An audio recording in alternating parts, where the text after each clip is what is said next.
Sound to your mind.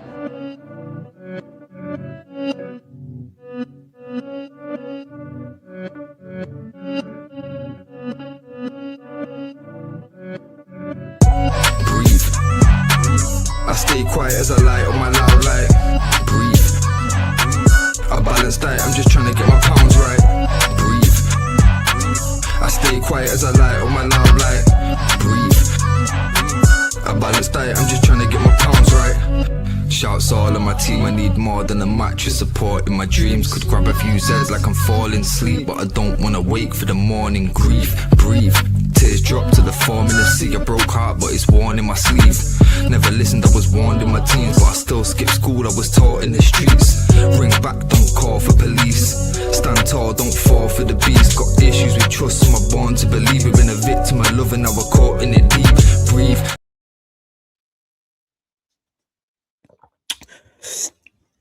Bruno Fernandes. Bruno Fernandes. The guy that divides opinion. Not on this channel, though. You know, again, you are free to come with your opinions on Bruno Fernandes. You know, and again, I do enjoy this debate because he's a player that, you know, whether I like it or not, he's hyped up by the media, you know, by the pundits, and obviously by a lot of Manchester United fans, you know. But I think what's important is that we do discuss this Bruno Fernandes. You know, people might call it an agenda. You know, I just call it some hard fact truths, whether people like it or not. And as always, guys, make sure you smash the like button. Big up to Babs One Diva. Big up to yourself each and every time. Big up to Foxy Danny as well for coming through. What's up with this? Big up to Foxy Danny. Big up to Christopher McGrath as well. And big up to my guy Fitz as well for coming through each and every time. And guys, as I said, make sure you do smash the like button and make sure you sub to the channel. And get involved, guys. Let me hear your comments on Bruno Fernandes, because I know there's a lot of people out there that do rate Bruno Fernandes. And I think, you know what it is with me, yeah? You know, and I've said this a few times before, because I've seen some of the players that I've seen and they didn't get their flowers, i.e. Andy Cole. Big up to Coley. You know, if you guys didn't see the stream yesterday, make sure you guys check that. It's in chapters as well. But for me, like, Bruno Fernandes is just a player that I just don't rate, man. I just don't rate him. Like, I don't care what his numbers say, because numbers, as I keep saying, should never be the measuring stick to judge a player. And there's so many reasons why that should be the case. And the thing is with Bruno Fernandes is that people only tell you about Bruno's numbers, and his numbers, you know, for too long have got him out of conversations for his performances. Because as I said, ever since he's come to the club, you know, I've never really seen Bruno put in more than 5 good performances, you know, and people don't want to talk about this. They just want to talk about his numbers, you know. And again, you see me, I come with the facts, you know, I come with the explanation as well. And there's not too many people that, from really what I see, want to do that. It's just that a lot of fans want to just jump on the bandwagon and just try and tell you stuff that they're getting from other people rather than doing their own research. And as I said, big up to Andy Coleman, because there was some thorough research done yesterday on him. And this is a guy that doesn't get his flowers for reasons that we know. But as I said, man, it's good to highlight these kind of things. So anyway, the reason why I'm doing this video, yeah, I'm calling out the Bruno fans. Again, if you're a Bruno fan, show yourself. Let me hear your responses, because as I said, there's a lot of Bruno fans that think this guy can do no wrong, you know. And as I said, this is the guy that's been given literally everything at the club. You know, he can do no wrong. You know, I've never seen one player, yeah, that has literally been afforded, you know, the freedom of Old Trafford to go and do what he wants. You know, he's the captain, as I've said before. You know, he takes literally every set piece, penalties, free kicks, corners. He's the highest earner. He literally has Manchester United in the palm of his hands. How Man United have allowed this to happen for a player that is not that level, yeah, just doesn't make any sense to me. And as I said, like, I'm calling out the Bruno fans. I'm calling you out. So again, if you are a Bruno fan and you want to have your say, let me hear it in the comments and we'll discuss. So again, there was a video that I put out, I think it was last week, and it was in regards to Bruno and Rashford. So obviously both players for me that need to be moved on, and hoping at the end of the season this does happen, because you think of the amount of money that we're going to free up. People will say Bruno's experience is needed. For me, we've got players there that are experienced, you know, and again, if you're bringing in players that are mid-20s, like let's say an Iliman Njai comes in, you know, he's like mid-20s. You know, Camavinga, who I want as well, he's 23, 24, is experienced. Sandro Tonali, the same. Murillo, I think, might be what, 23, 24. So again, I'm not buying this. We obviously do need experience, don't get me wrong, but this is why, you know, the likes of Harry Maguire still be in there, which is key for me. Mazraoui's experienced. You know, I'd love Casemiro to stay, but that's not happening. Even Cunha and Mbeumo, you know, they're two new signings. Haven't been at Man United obviously for long, but these guys still have experience as well. And we have got experience around the squad. So people that are saying Bruno needs to stay for his experience, I'm just not buying that. And I'm going to stick to what I'm saying about Bruno Fernandes, yeah? We need to move him on if it means getting better out of other players in the squad. Because as long as Bruno's here, don't expect, you know, the likes of Ahmad, the likes of Cunha, the likes of Azerxi, you know, don't expect these players, yeah, to thrive if Bruno stays at the club, because people don't want to see it, yeah. He takes away from a lot of other players, you know, and the football's meant to be a team game. If you want to get better out of other players, unfortunately, you've got to sacrifice a player that is arguably one of the biggest problems at the club. It's just that simple. And Karan says, without Bruno, we don't create nothing. I agree, he can go missing at times, but the players around him can pull their socks up too. When he plays for Portugal, he's class. You ever see him have a bad game? Again, big up to Karen with your comment, but this is not true. It's just simply not true. Yeah. Let's go on to the Portugal. Yeah. If you look at for Portugal, Bruno doesn't play class. Yeah. I'll tell you what Bruno does. Yeah. Bruno knows that at Portugal, he's got players there that are either better than him or are at the same level.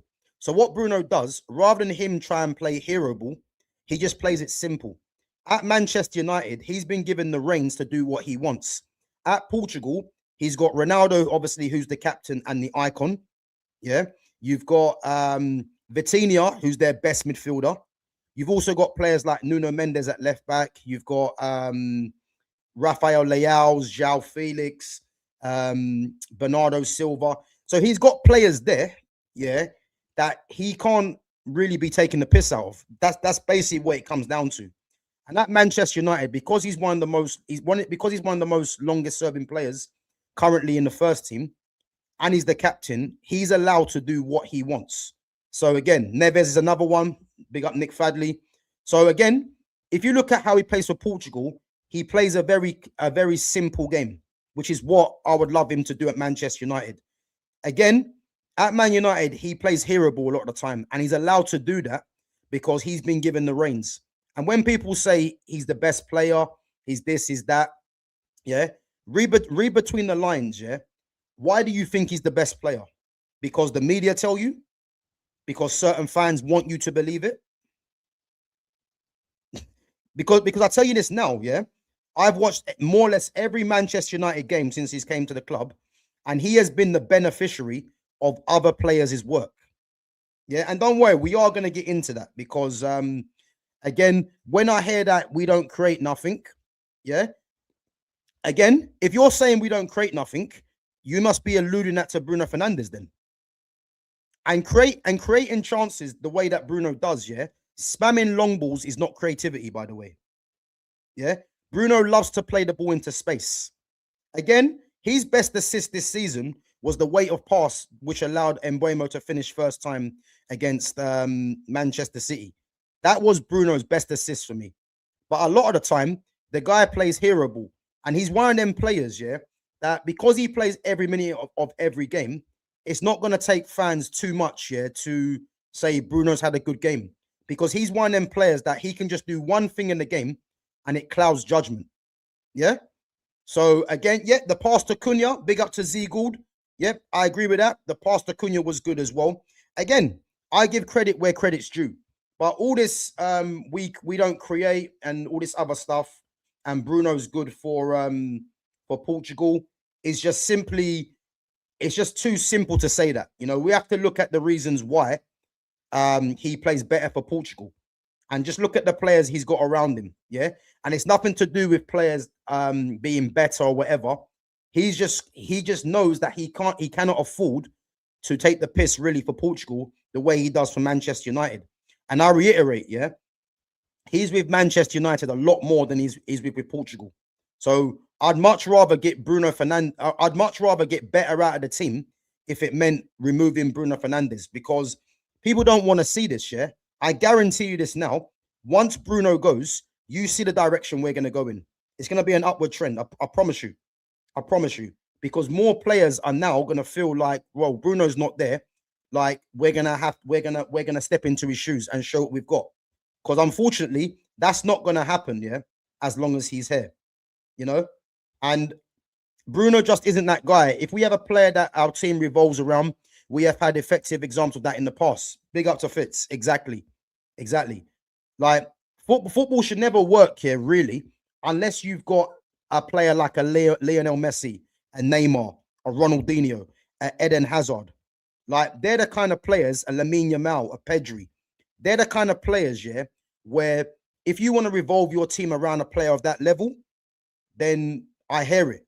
But no one can tell me that Bruno Fernandes puts in consistent performances. He doesn't.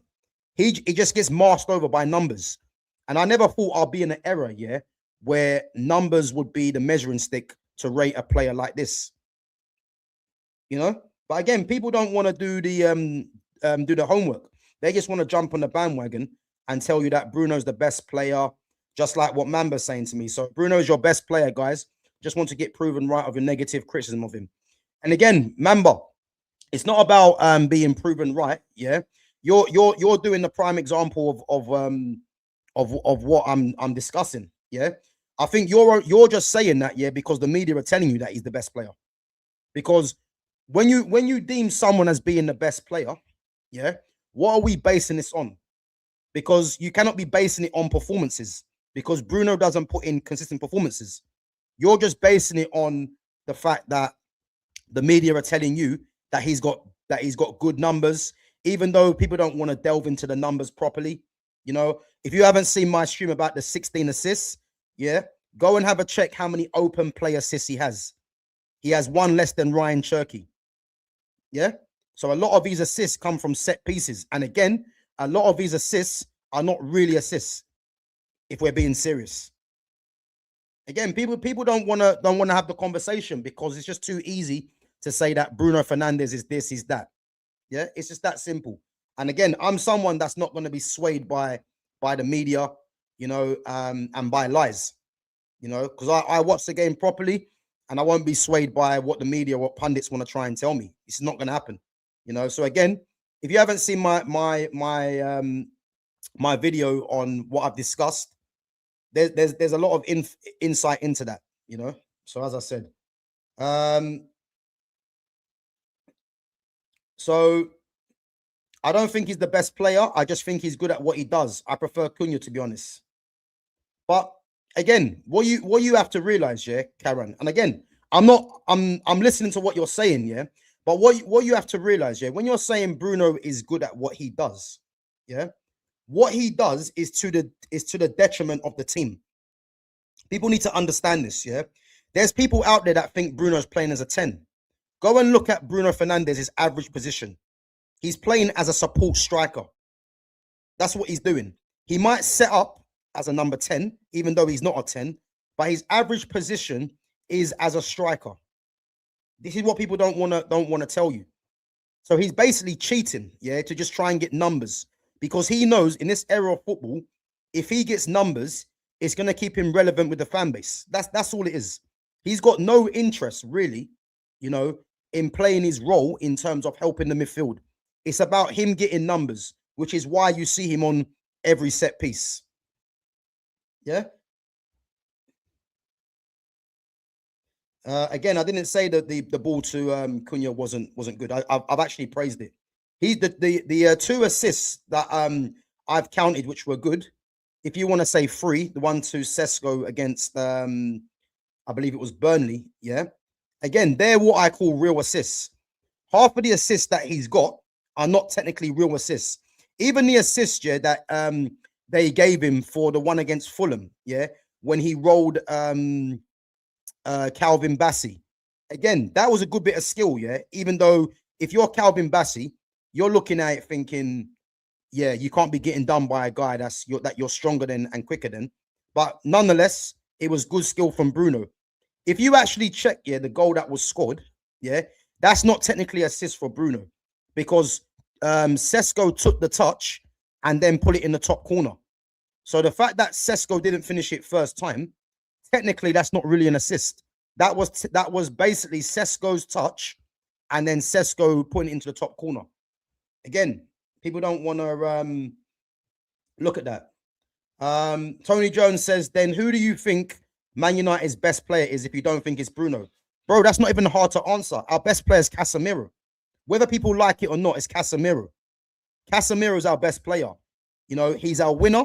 He's our leader. He pops up in big moments. Yeah, and he's been consistent the whole season. He's been one of the best midfielders in the league this season.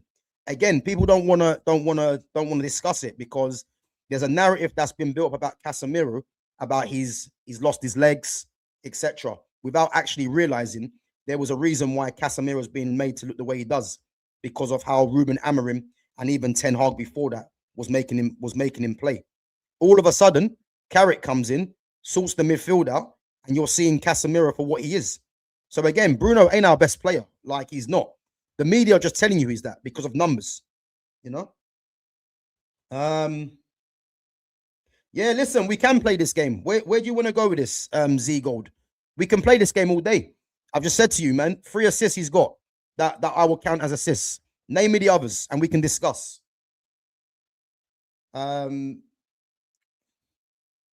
Yeah, listen, let them assemble, man, because I'm here for it.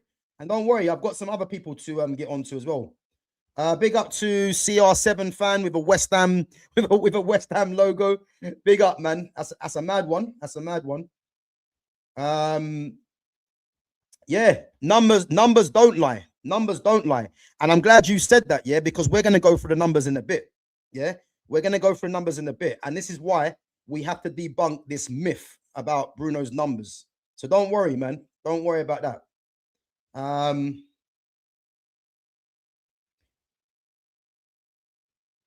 Let's go through this.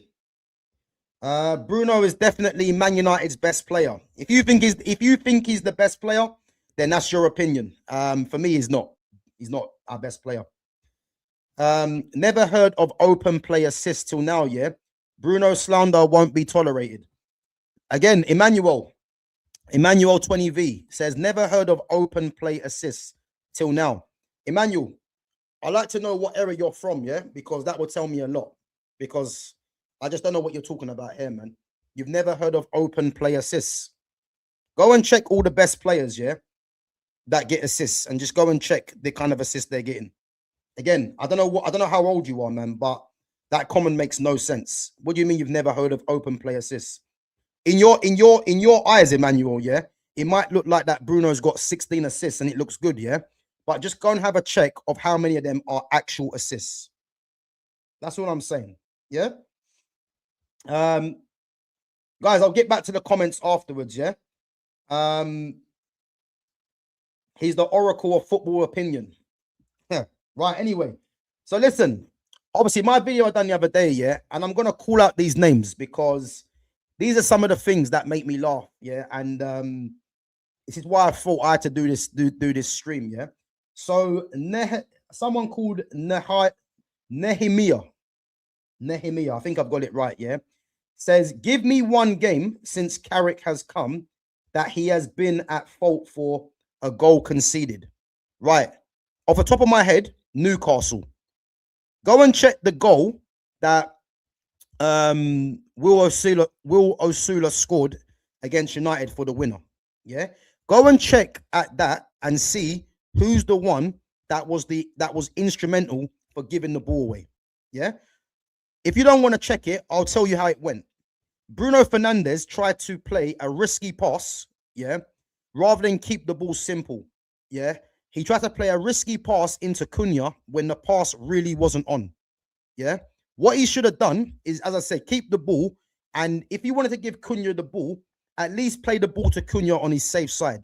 He plays the ball to Cunha at a pace where there was no chance of Cunha controlling the ball. He had two players closing him down. The gap that he was working with, yeah, wasn't on. Yeah. So Bruno forced the ball into Cunha. The ball gets turned over. Yeah. Which then sent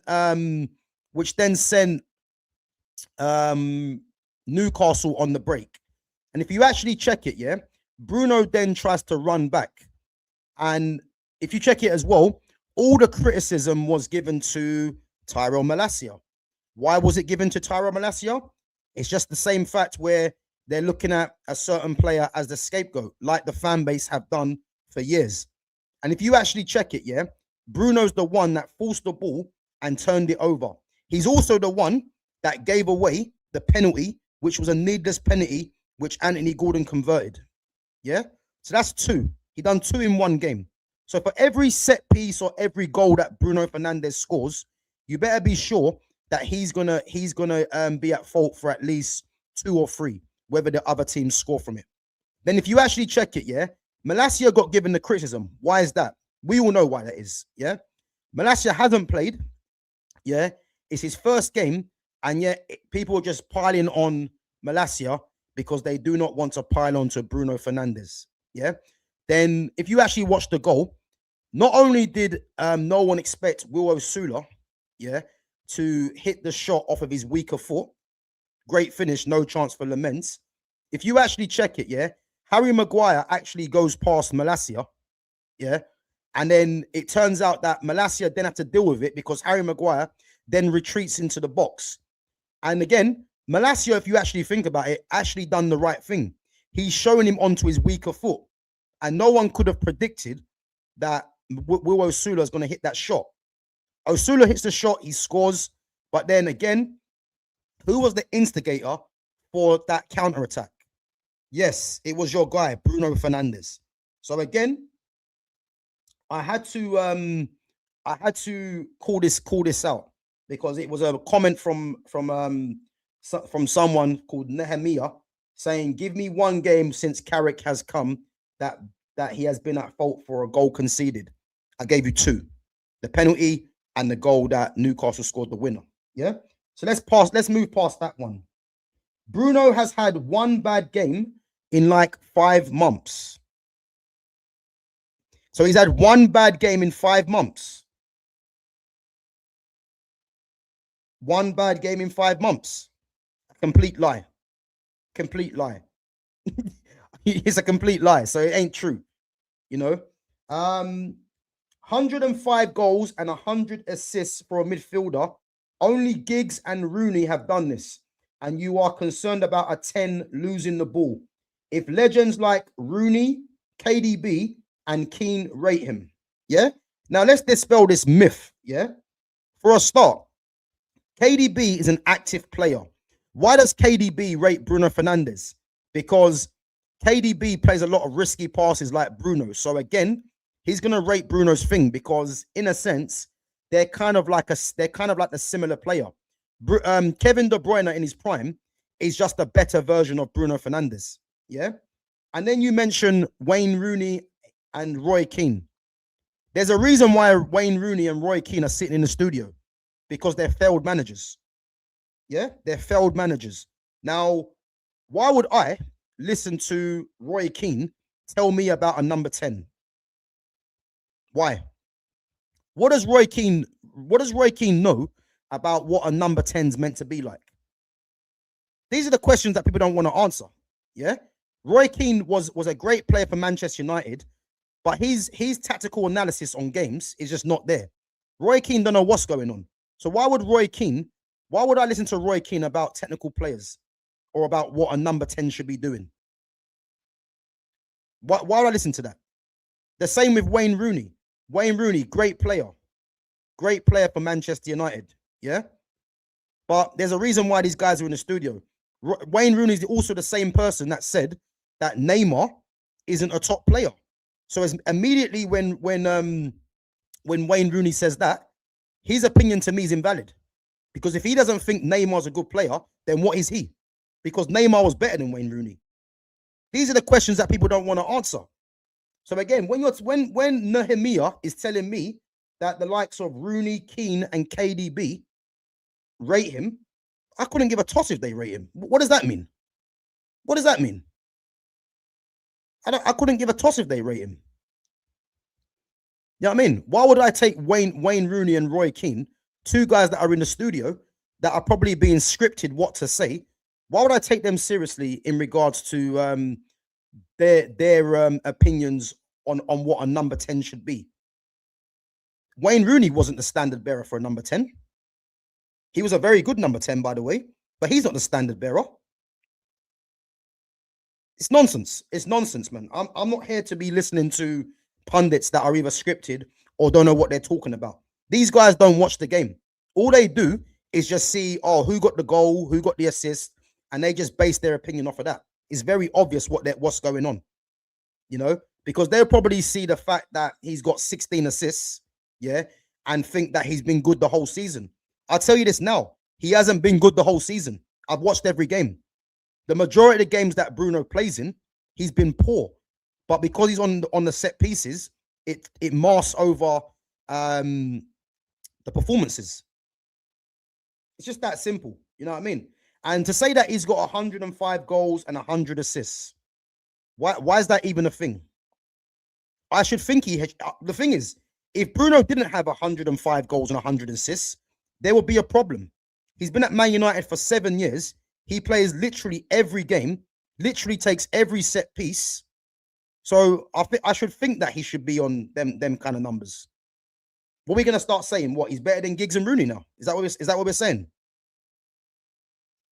Don't make any sense, man. Don't make any sense. Bruno wins games for us. Keep crying. Nehemiah. So Bruno wins games for us. Keep crying. Someone tell Nehemiah, yeah, whatever his name is, that football is a team game. What, do you think Bruno Fernandes wins games on his own? I'll tell you this now, he doesn't. He doesn't win games on his own. He doesn't. It's just impossible. Football's a team game. So again, all this talk about Bruno and he does this, he does that, is just simply not true. And don't worry, we are going to go through the stats in a minute. Let me just go through some of the comments and questions. And again, guys, I want to see your responses because I'm interested to see. I'll be honest, he's the scapegoat. He's the biggest problem according to most fans because he's doing the most. Again, utter nonsense. Utter nonsense, Karen. He isn't the biggest. He isn't the scapegoat. If you actually check it, yeah, other players are made the scapegoat for him. This is a running theme, yeah? If you look at the fact of someone like Marcus Rashford, yeah, Anthony Martial was the scapegoat for Rashford. So was Pogba.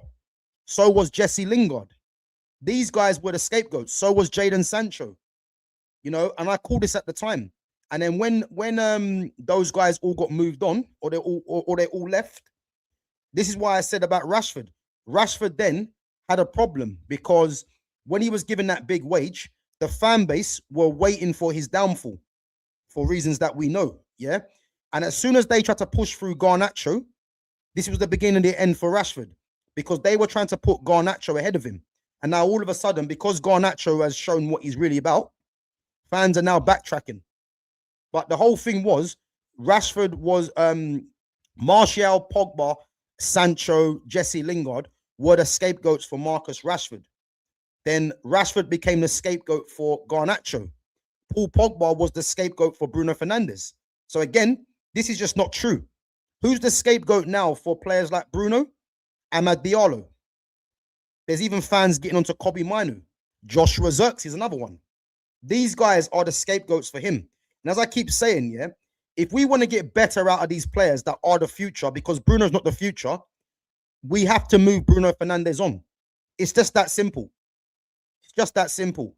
If fans think that Bruno staying another season, yeah, is going to be beneficial to other players, especially if we go and buy midfielders, then I'm sorry, man, it's not going to work. It's not going to work. It's not going to work. I'm telling you. There's a reason why Amad's not doing what he's doing. I've said this already.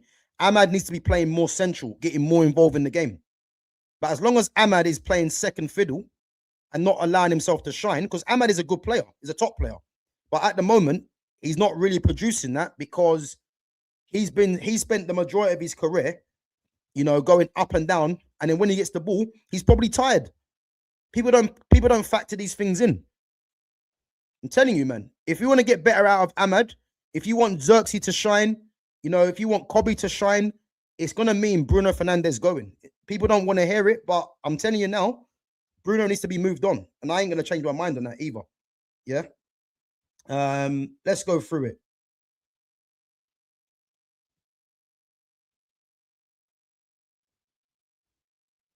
Yeah, Emmanuel, this is if you're still watching, Emmanuel, yeah, this is low level, yeah. And I'll tell you why it's low level. So Emmanuel says, then why doesn't Rice, who takes Arsenal set pieces, doesn't have the same assists as Bruno?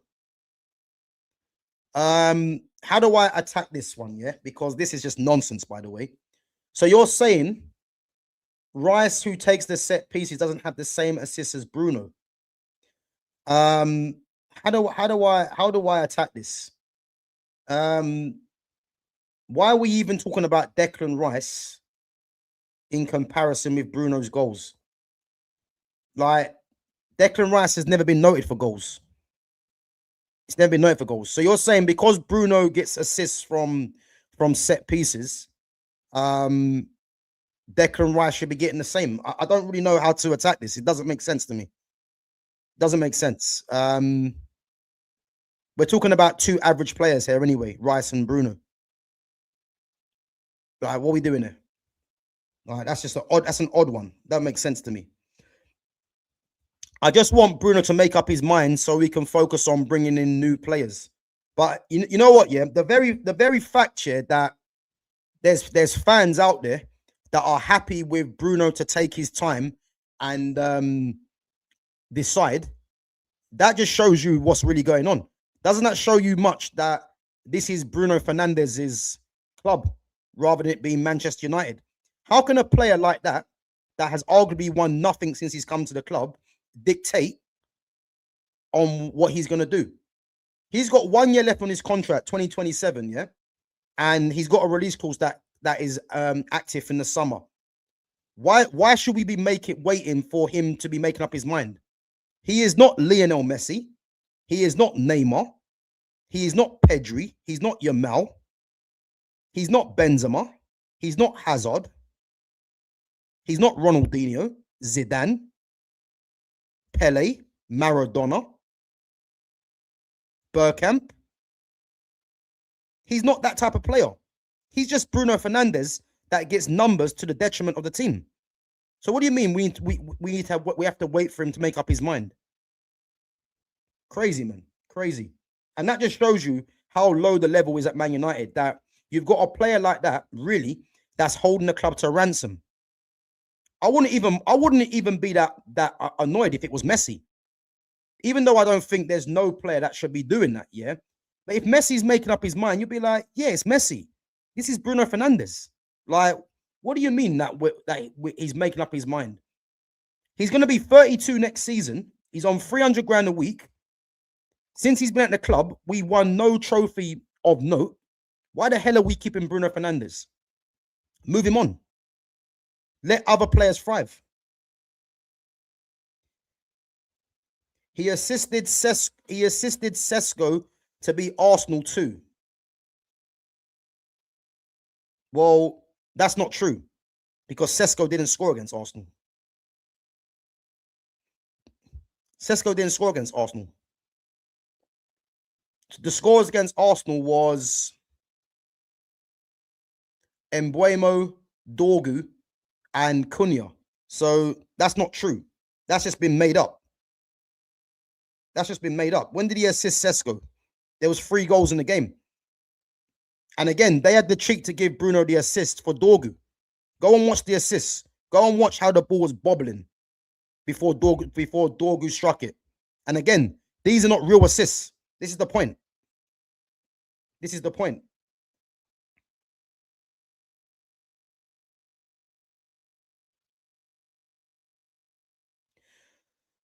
So now, according to this guy, the majority of the fan base is wrong to say he's our best player. Emmanuel, I couldn't give a toss what the fan base think. The fan base don't speak for me. If the fan base rate Bruno Fernandes, that's up to them. Why would I care about that? I like my opinion, and my opinion is just not based off of just talking for the sake of it. I base my opinion off what the media or what certain fans don't want to draw onto. So if you want to think that Bruno Fernandes is Man United's best player, that probably just tells you why we've been in the state that we are on the pitch. Because if you've got a player like that, that's your best player, you know, and we finished what, 16th, 17th last season, lost the Europa League final with him playing. Is there any surprise why we've been struggling the way we have been? Ask yourself that question.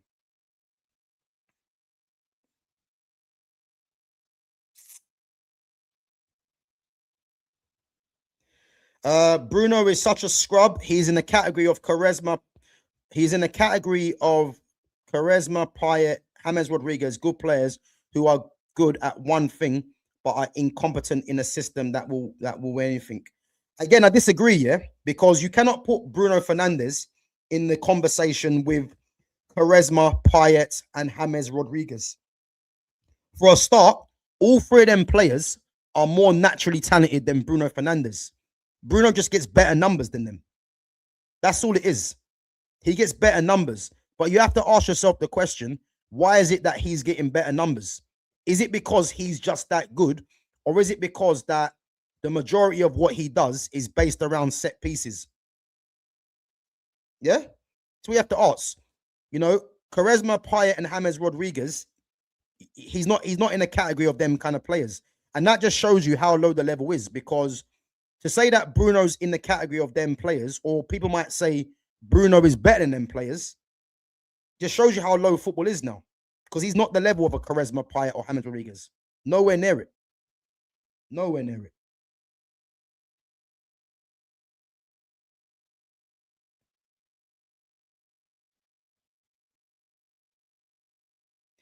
I know you guys hate Bruno because he's not your ideal baller, which is fine. But if you guys want him out, we should appoint a tactician, for example, Nagelsmann, who will platform a system for the players. Again, I don't hate Bruno. It's not about hating Bruno, yeah. It's just talking about the myth that's been built around this player. That's all it is, really. Because there's a lot of fans out there that think Bruno is the best since Eric Cantona. Some of the nonsense I've been hearing, you know what I mean? And he's just not that. He's a player that is the beneficiary of what others are doing behind him. Because when people say Bruno is a number 10, which he's not, yeah. When Bruno first came to the club, I had an issue with Bruno when he first came to the club. Because if you actually watch what happened, yeah, he was getting numbers to the detriment of the team, because he was more interested, yeah, in just going forward, leaving gaps in midfield to go and get numbers. And again, fans wanted a new number 10 because you had Jesse Lingard playing there. And again, Lingard was good, but again, he was another player that was used as a scapegoat. And then because Bruno came in more or less to replace what Lingard was doing, and he started getting numbers, fans didn't care about the amount of gaps that he was leaving in midfield, because it was all about, oh, this is a new guy to kind of put Paul Pogba in his place. I've heard comments like that before, you know, and because he got numbers, fans that just look at numbers as the be all and end all started thinking that this guy, you know, was the, you know what I mean? They started thinking he was God when he came in. That's all what happened. Do you know what I mean? So Again, I don't really want Nagelsmann, to be honest with you. I don't want Nagelsmann. I don't want none of them Nagelsmanns or the Amorims of this world. Do you know what I mean? I've made it very clear on what I want for Manchester United, yeah, in terms of management. You know, Enrique, Zidane, even a Xavi. You know, Xavi's a proper coach, and Carrick. I think Carrick's done a good job, and I like to see what he does when he has his type of players. But I don't really want the Nagelsmann. But I do hear it. I do hear it. But I don't really want Nagelsmann here personally. Bruno does give the ball away quite a bit. Yeah, he does. He does. And you know another thing I'm gonna pick out as well. Yeah. So Nehemiah, that's his name. Yeah, said you are concerned about a 10 losing the ball. You know why this is key? Yeah, because the very fact here that someone had the cheek to tell me that I'm concerned about a number 10 losing the ball just shows you where football's gone. It either shows you where football's gone or that guy doesn't know what he's talking about. Because when has it ever been acceptable for a player to lose the ball? I've never seen it. 30 plus years of watching football, I've never seen it acceptable for a player to lose the ball. It's unheard of, especially a player that is meant to be a supposed number 10 in the system. Why is it acceptable for a number 10 to lose the ball? Someone let me know why it's acceptable for a number 10 to lose the ball. Go and look at all the greats. Pablo Aimar, Juan Roman Riquelme, Ronaldinho, Zidane, Totti, Bergkamp, Del Piero, Di Canio, Ozil. There's players I'm missing as well, forgotten about. Go and look at how many times them guys gave the ball away and tell me that it's acceptable for a number 10 supposedly to be given the ball away. I've never heard such nonsense in my life. Joke. Absolute joke, man. If we keep Carrick, I'll still be Bruno FC because no one has creative muscle in their body and everything goes through him. And again, this is a troll because the fact that you're even coming on there saying you're Bruno FC, it means that you care more about Bruno than Man United. Like it's just nonsense, really. You know what I mean? You're coming on there saying you're Bruno FC, so you care about Bruno than Man United, more about Bruno than Man United. And then when Bruno goes, you can bounce with him as well, because to come on here and say that is an absolute joke, man. You know what I mean?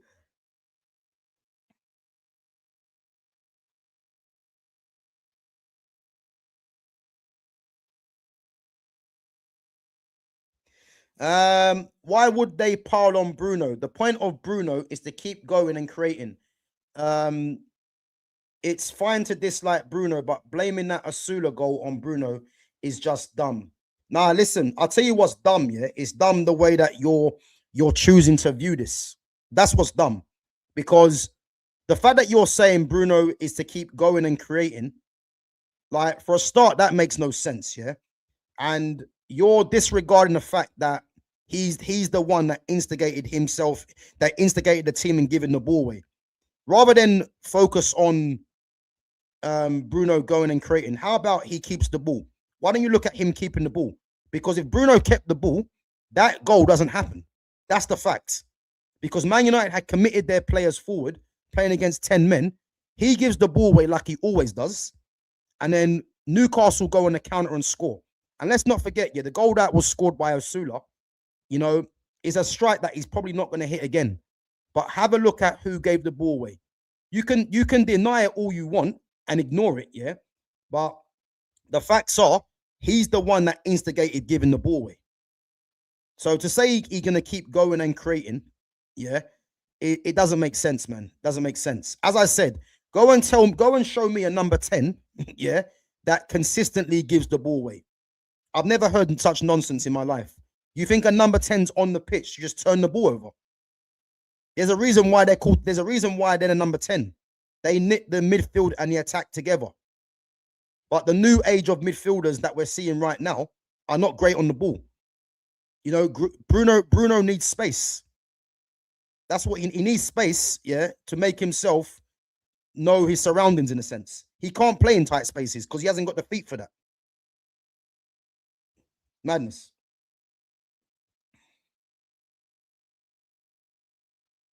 Right, let me go through and then we'll go through some more of the other things. I don't even know why we are chatting about Bruno when he's the least of our problems. Listen, if you think he's the least of our problems, then that's something that you've got to deal with. I'll tell you this now. In terms of on the pitch, he's one of our biggest problems, but you people don't want to hear it. He's one of our biggest problems. I've said this for years. I couldn't care about the numbers. Yeah, he's one of our biggest problems. You remove a player like that, you watch how 4 other players that we've got already will come to the fore. That can't happen when you've got someone like that that just dominates everything. When you are creating chances, you risk losing the ball. Again, it's the way he loses the ball. Creating chances, you do run the risk. Go and have a look at how he loses the ball. A lot of the time he loses the ball is because he's spamming it into areas. This is the problem. That's the problem.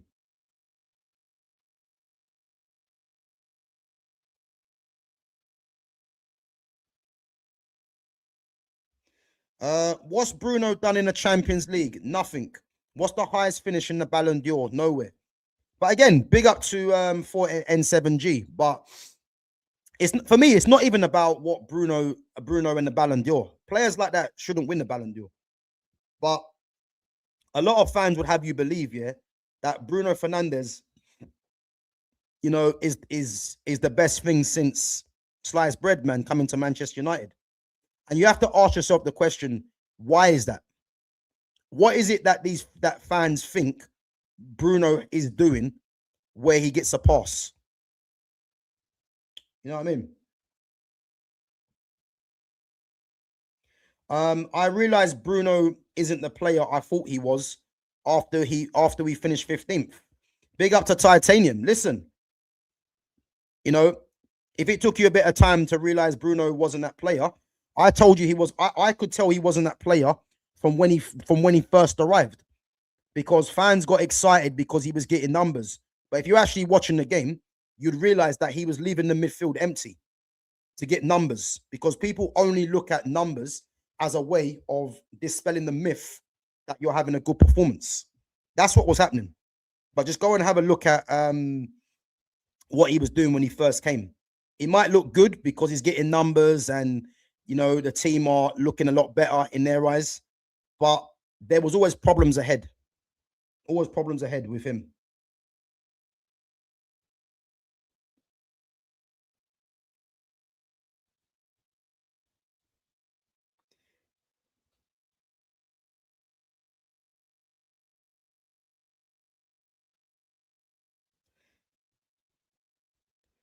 I want us to sell Bruno, bring in Anderson, Baleba, and Rogers.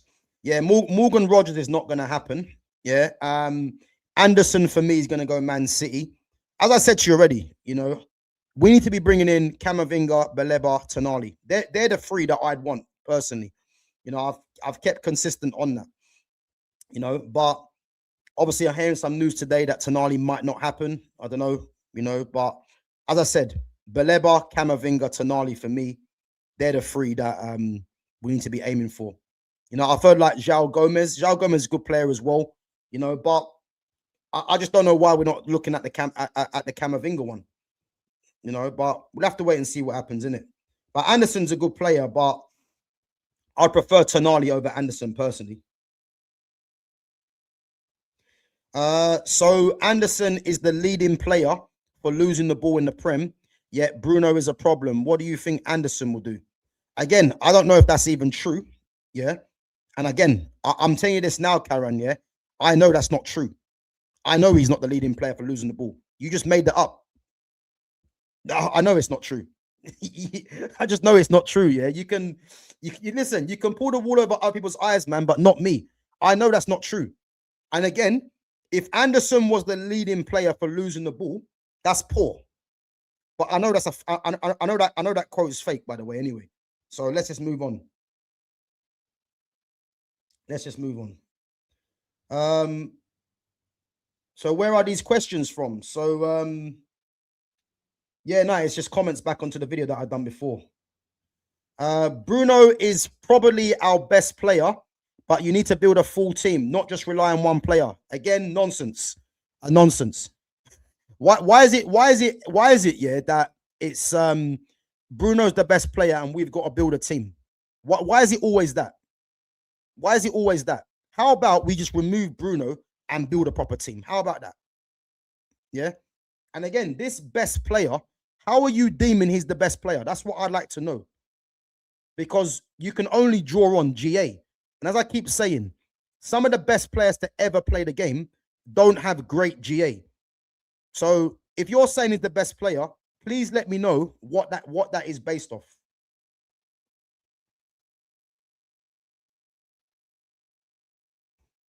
Again, Bruno Fernandes is a stat padding machine who's purely built up on the PR. Exactly. And this is why, yeah, I'm never going to be swayed because someone stat pads. Because for you to stat pad, it means you're being the beneficiary off of what else is going around in the team. That's all it is.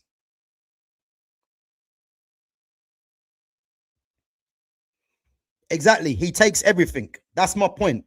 Every free kick, more or less, every penalty, every corner.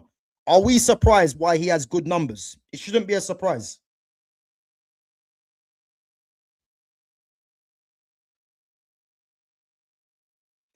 Bruno is your best player. You just want to get proven right of your negative criticism. Mamba, again, I don't need to get proven right. I don't need to get proven right. I know I am right. That's the difference. Because I don't just chat for the sake of it. If you think he's our best player, like you're the same person that tried to say that you guys were going to win the Carabao Cup as well. You've also said a lot of stuff. So again, man, like I think you should just be careful with your words, man, because you have been proven wrong on a lot of these things, you know. So if you think Bruno's our best player, the likelihood is that you're just getting that from elsewhere, man. It is what it is.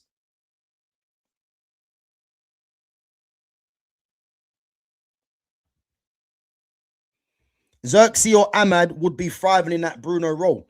Again, Xerxes and Ahmad, yeah, they won't get the numbers that Bruno gets, but what they will do, yeah, is provide a cohesive front line with them playing in it.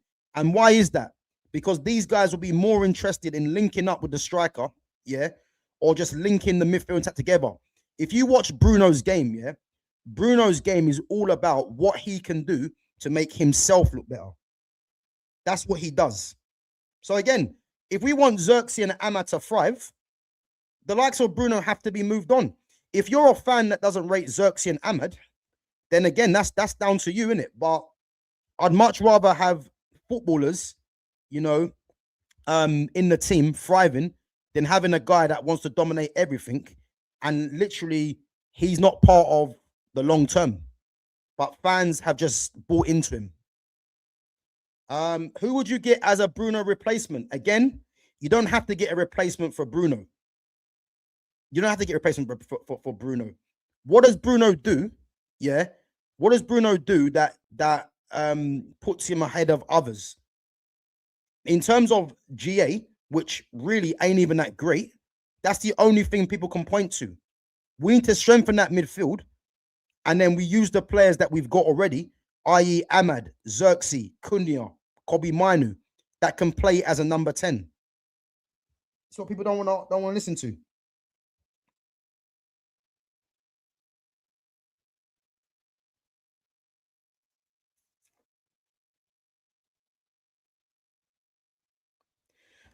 Bruno is overrated, but he is playing better than last season. Again, I don't even think he's playing better than last season. What's happened since Carrick's came into the club, yeah? Carrick has set the team up in a certain way. Defensively, we're better. And what Bruno has done, Bruno's just playing a bit more conservative, I would say. Since Carrick came in the first couple of games, Bruno kept the ball simple and he looked a lot better for it. Yeah. But if you actually check the games, yeah, watch the games properly, yeah, Bruno hasn't really played any different to what he's been doing. He's still putting in average performances, but he gets away with it because He's on every set piece. People don't want to deep this. You take him off set pieces, yeah, and you realize just how average his game is. His best game that he's played for United, yeah, was the game against Man City. He was actually good. As I said, the weight of his pass for Mbeumo's goal was very good, you know. But again, he's not really playing any different for me from what I'm seeing. It's just that he's been a bit more disciplined under Carrick. But as you can see, he's reverted back to type in terms of spamming balls. And Bruno has always got his get out of jail card because he's on set pieces. That's the difference.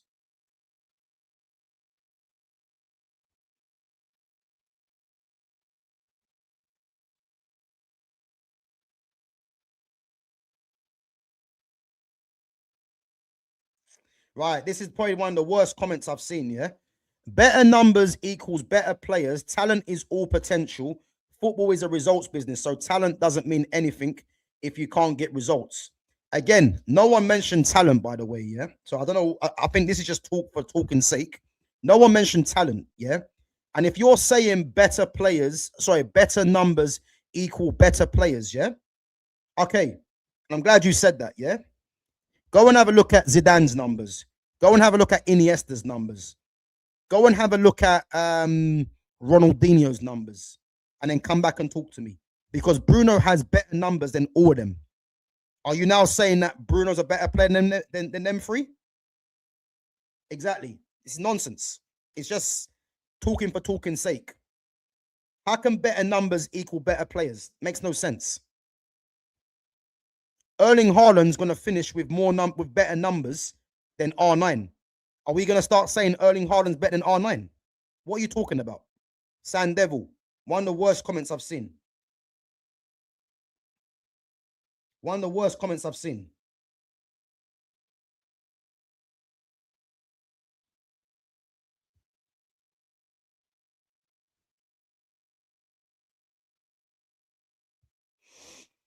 Right, let's just go through some more before we move it on.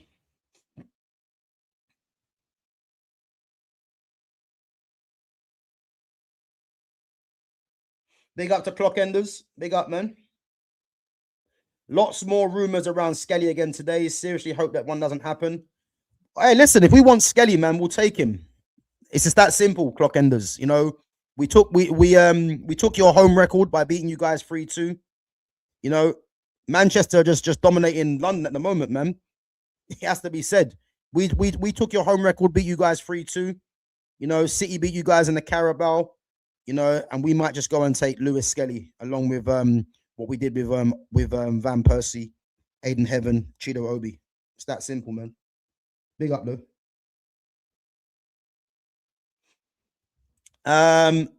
San Devil says this channel doesn't know shit. You're trying to rage baiting yourself into being relevant in the fan base. Again, San Devil, yeah. This whole rage baiting rubbish that I've been hearing recently, yeah. You have to understand, yeah, because you look about 12, by the way, yeah. I don't do this rage baiting crap. Like I'm not from that era. I'm from the era of proper football, yeah, and proper footballing talk. I don't need to rage bait anyone. If people don't agree with my opinion, it is what it is. But you're not gonna convince me, yeah, because I've got a background in football. You're not gonna convince me to agree with stuff that I don't agree with. It's just that simple. Like, and if you don't think the channel doesn't know shit, why are you here? You know me. I don't know who you are.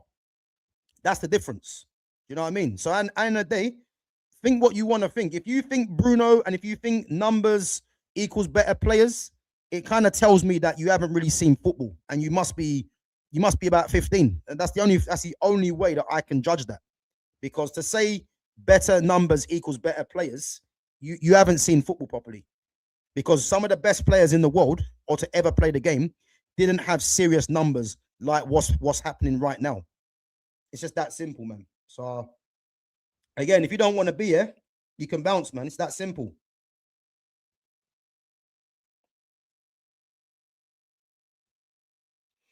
Don't worry, we're gonna bring up the stats in a minute, yeah.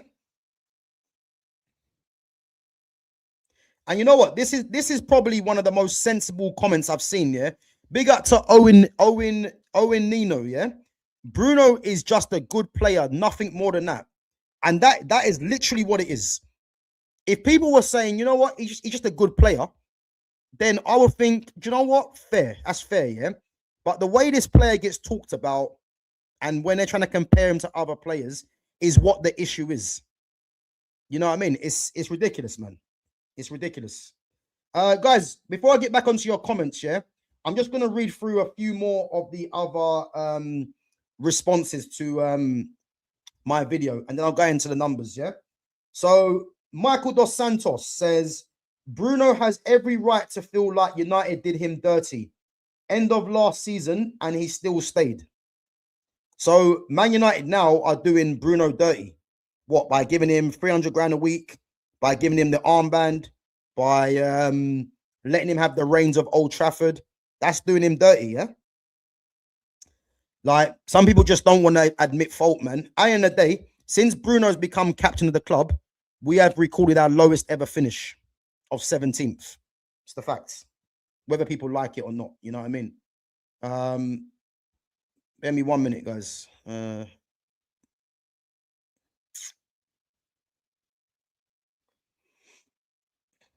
What's this?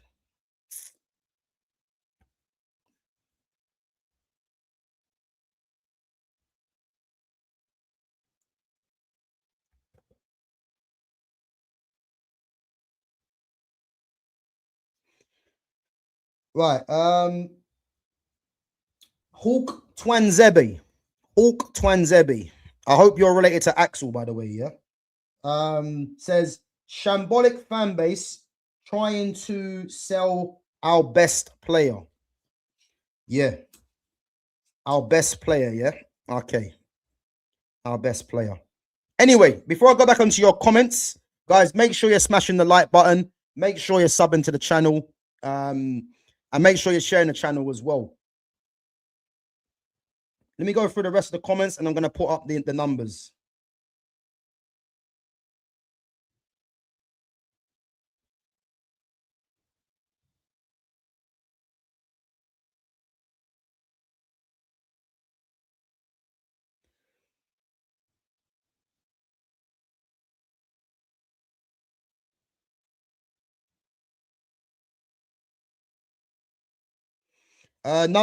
So Bruno is the top player. Numbers don't lie. Numbers do lie. They do. They do. I'll tell you why they lie, yeah? Because when Sky Sports are telling you he's got 16 assists, yes, it looks good to the average person, yeah? But go and have a check out how many of them from open play. As I keep saying, man, don't listen to what Sky Sports are saying because they're trying to do you a disservice. When they're saying he's 16 assists, it's like, oh, Bruno's got 16 assists. He's got 7 from open play. He's 1 behind Ryan Cherky, who's got 8. Yeah. And then you go back to, are a lot of these real assists? No. Then you go back to, okay, why is Bruno getting a lot of these assists? Because he's on set pieces. Simple as.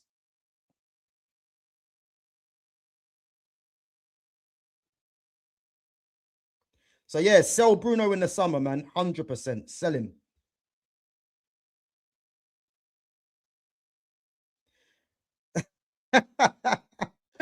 What's the point of doing a live if you're scared to engage?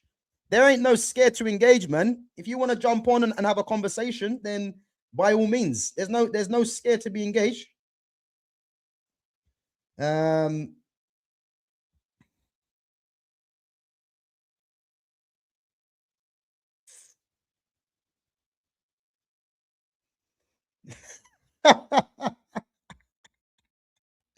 Oh, look, Kevin's back. Kevin's back with that stupid hat on his head. Ah, Kevin, man, where have you been? I knew you'd come back. Look at this fool recommended all the black players. I see a pattern. Yeah, listen, Kevin, man, we see the pattern and we see what you're on, Kevin. Don't worry, man. We all see it. We all see it, Kevin, man. Don't worry about that.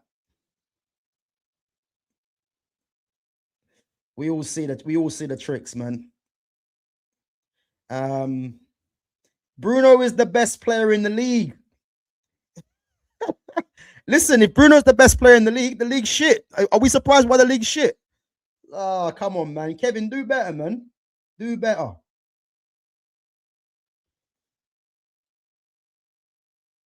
Yeah, big up to Miss Bunny. Kevin, lay off the crack. That's a wild statement. Yeah, Kevin, man, lay off the crack and take off that stupid hat that you got on as well, man. What a loser. You know what I mean? What a loser. Let's go through this. Just gonna scroll through the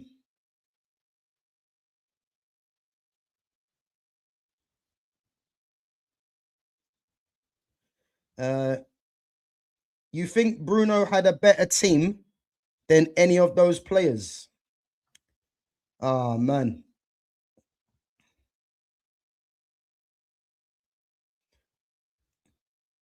It depends on what you rate a player on. For me, I'm more eye test over stats. But again, eye test should be the one that should be based over stats. Put it this way, yeah. Any person that tries to debate a player over stats, it usually means they're not that good. Because whenever you talk about the best players, the Zidanes, the Ronaldinhos, the Messis, the Neymars, the Hazards, the Gareth Bales, you know, who else is there? All the best players, the Bergkamps, best players to play the game, yeah? You always talk about the quality first, the Modric, the Iniestas, the Busquets. It's quality first, not numbers. The Bruno Fernandes fans will only bring to the table numbers first because they cannot tell you what good performances he puts in. This is the problem. What's your opinion on Anderson and Tonali debate? My opinion, it's not really an opinion, man. They're two very good players. If I had my preference, it'd be Tonali. And the thing is, I do like Anderson, but Tonali would be my preference. My midfield would be Camavinga, Tonali, and Carlos Baleba. That's my preference.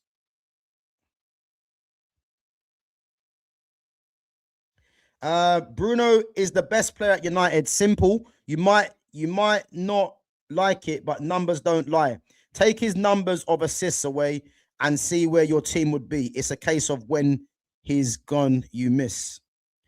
Do you know what I've noticed here? The pattern I've noticed here is that all the people that say Bruno's the best player, a lot of them don't have pictures. So, yeah, they're bots, man. I ain't taking them seriously. Let's move on from that.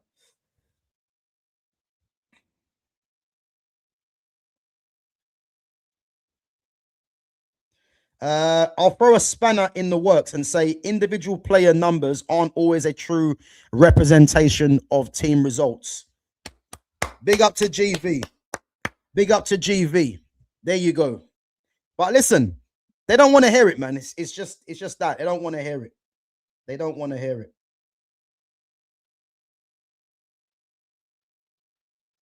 But yeah, exactly. Like again, people think yeah, because I have a different opinion, I'm rage baiting. This is what's funny. This is what football's become now. You have a different opinion to the masses, yeah, and people think you're rage baiting. It's mad. It's mad. Like, again, I'm not from the era of rage baiting. Like, if you want to rate a player and I don't rate him, it's just that simple. I couldn't give a damn if you rate him or not. If I don't rate him, you're not going to change my mind. It's just that simple.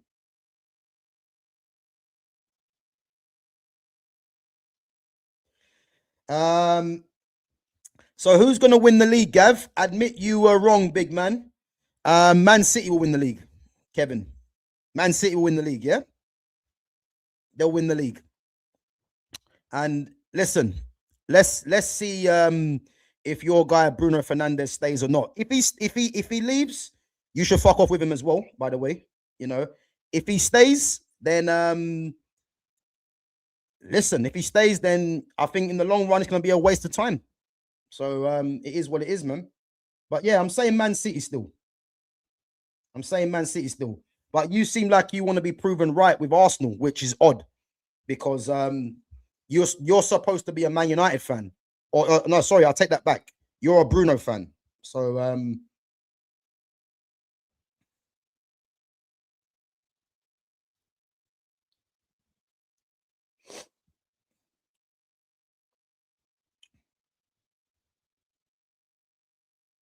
listen, when you get people, yeah, that try to come on there and start, trying to get rude, it means they've lost the argument. That's all it means. And it means that, what we're saying is hitting them, and they can't deal with it.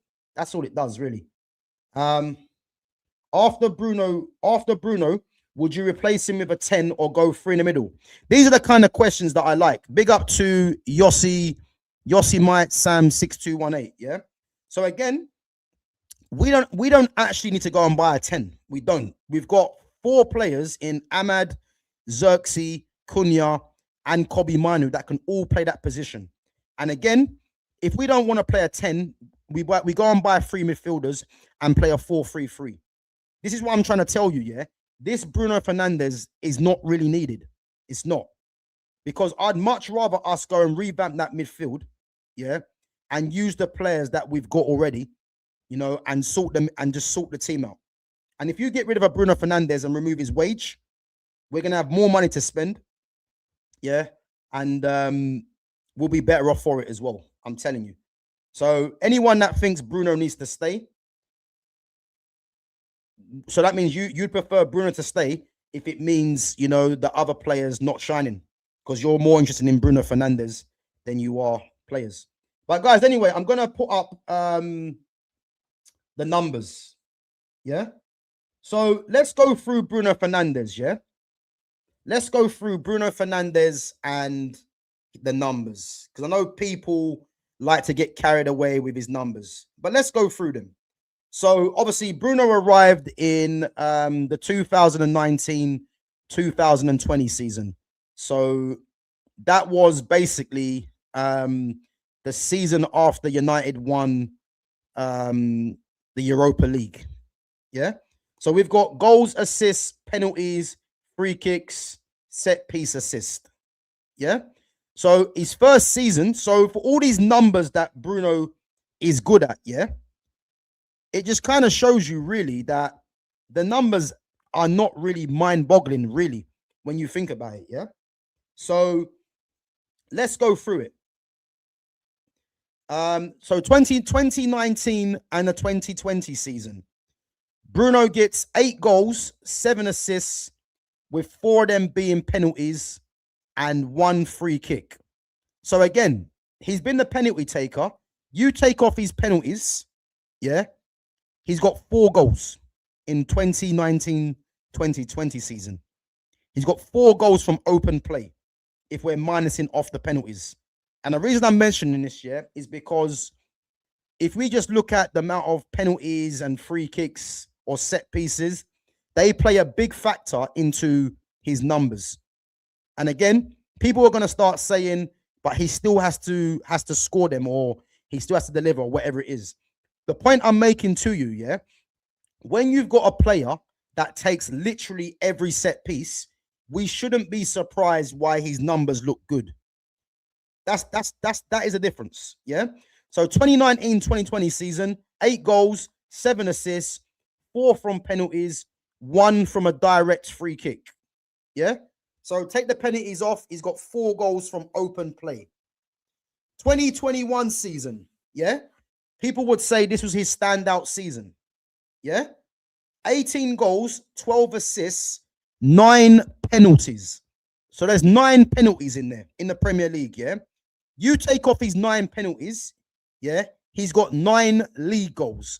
Now, the reason why this is interesting, yeah? And this is where I'm trying to tell people that, you see with Bruno Fernandes, yeah? Bruno Fernandes is very much about himself, yeah? And I'll tell you why that is. Because, do you remember the season, the 2020-21 season, yeah, where he got the 9 penalties? I believe that was the season when Anthony Martial, yeah, had 17 league goals, I believe, or something like that, yeah? And if you look at the list, and I remember talking about it at the time, yeah, Anthony Martial could have won Golden Boot, yeah, had he have been given the penalties, the amount of penalties that Bruno Fernandes was given. Now, if Bruno was this so-called team player, yeah, everyone knows, yeah, you know, your strikers really should be taking the penalties if it means increasing their total. You go and have a look at all the strikers in the league that beat Anthony Martial to the Golden Boot, the likes of Harry Kane, Jamie Vardy, and I think there might have been someone else. Yeah. How comes Martial was the only guy that didn't take the penalties? I think Martial might have taken one penalty, and that was in the Europa or Champions League. I can't remember. But to think that Bruno took 9 penalties, yeah, you mean to tell me that he couldn't even give Martial at least 5? And that tells you all you need to know, yeah? He's not giving Martial the penalties because he knows for him to stay relevant with the fan base, it's about numbers. Because any supposed number 10 would give it to your striker, especially someone like Anthony Martial, who doesn't get good press anyway. Yeah. You give Martial the penalties, let him win his Golden Boot. There's the media and the pundits can't chat rubbish about Martial, because we know Martial's a top footballer, but he was looked at more for his body language and his attitude, fans would say, yeah. But Bruno gets 9 penalties in that season to make it 18, when really and truly, if he was this so-called team player, why didn't you not give the penalties to Martial? Ask yourself that question. 12 assists, yeah. Again, how many of them were real assists, by the way? How many of them were real assists? Just asking. Then we go on to the 21-22 season. And I believe that was the season where Cristiano Ronaldo came to the club. Now, again, yeah, people don't want to look at this. Bruno's numbers went to 10 GA and 6 assists. No penalties, no free kicks, no set piece assists. Now, you know why this is key, yeah? And this will tell everyone that when people decide to start talking up Bruno's numbers, yeah, how comes all of a sudden his numbers drop from 18 and 12 to 10 and 6? I'll tell you why. Cristiano Ronaldo. So when Ronaldo came to the club, who took the penalties? Ronaldo. Who was on the free kicks? A lot more. Ronaldo. Who hogged the goals? Ronaldo. To the detriment, yeah, of other players. And then fans will tell you Ronaldo got 18 goals in one Premier League season. It looks all good. Yeah. But they don't tell you that 18 of his goals come across 10 games. They don't tell you that. Because it's narratives, media narratives that are trying to be pushed to ignore the obvious. Yeah. So Bruno got 10 goals, 6 GA. 10 goals and 6 assists. For someone that's talked about the way he is, not looking too good, is it? The following season, 8 goals, 8 assists. 2 of them were penalties. Take the penalties off, he's on 6 goals. Following season, 10 GA, 8 assists, 4 penalties. Take the penalties off, he's got 6 goals. Again, 24-25 season, 18 goals, 10 assists, 3 penalties, 2 free kicks, 3 set piece assists. Yeah. Again, how many of them assists are real assists? Debatable. Is 3 penalties in there? 2 from direct free kicks. You'd probably look at that and say, along with the 2021 season, is probably his best season. But again, if we was to start doing, you know, the analysis on it properly, you'd probably find that a lot of those numbers there are not really true numbers. Yeah. And the reason I'm doing this, guys, yeah, is because the only reason Bruno gets hyped to a level is because of numbers. Because I know for a fact his performances are nowhere near the level of what many fans think it is. Yeah. And then you look at this season so far, 8 goals, 16 assists, 4 penalties, 3 free kicks, 9 set piece assists. Now, the reason why this is key, yeah, is because this shows you how poor the league is. Because a lot of the goals that have been scored this season have been set piece.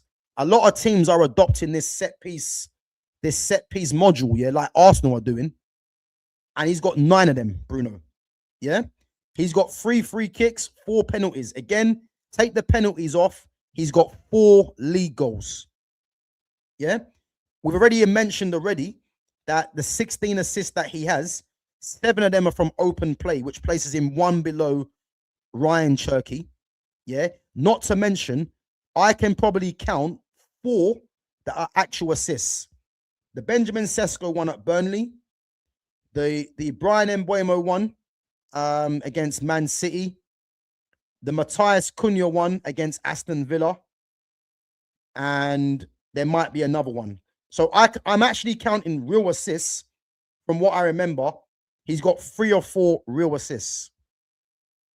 That's Bruno Fernandes' numbers, guys, by the way. 8, 18, 10, 8, 10, 18, 8 league goals. Yeah, which, to be honest with you, ain't that great in comparison for the way he's judged. 7, 12, 6, 8, 8, 10, 16. Again, if we're doing the real research, how many of them are real assists? Not looking that great. 4, 9, 2, 4, 3, 4 penalties in there. 1 free kick. This guy's meant to be somewhat of a free kick expert. So over his 2, 4, 6, 7 years, he's got 7 direct free kicks in 7 years. But we're hearing he's a free kick expert, by the way. Free kick expert. That's the numbers, guys, that people don't want to speak about, because he's got massive PR. Fans are just sucking him off every chance they get. And yeah, it's just mad. You know what I mean? Anyway, let's move on. And we're going to compare him, yeah, with one of my greats, one of my all-time greats. And fans had the cheek to try and tell us that he's in comparison with this guy, Eric Cantona. Now, what this reads, yeah, what this reads is all I need to know. Bruno Fernandes has surpassed Eric Cantona in terms of numbers. Are we now going to start saying that Bruno Fernandes is better than Eric Cantona? I hope not. Yeah, I hope not. Eric Cantona had 185 appearances for Man United, 82 goals, 62 assists. Bruno Fernandes, 321 appearances, 106 goals, 101 assists. Not to mention, yeah, Eric Cantona didn't take the free kicks. He took the occasional penalties, but I think he shared it with Dennis Irwin. Yeah. Bruno Fernandes has only been, out of all those appearances, he's only not been on the penalties. Let's go back to when Ronaldo came, 21-22 season. So there was 0 penalties in the league. Okay. So he's been without 1 season where he wasn't the regular penalty taker. Yeah. Are we now going to start saying, yeah, that Bruno Fernandes is better than Eric Cantona because he's got better numbers? Is that what we're really going to start saying? Or are we just going to start being real and start calling this nonsense out? That's what I want to know. Yeah. Minutes per goal. Cantona, 141 minutes per goal.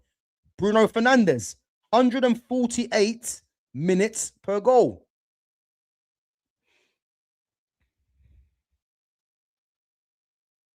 I'll read it again. 141 minutes per goal for Cantona, 148 minutes per goal for Bruno. And Bruno's played 321 games, 106 goals, 101 assists.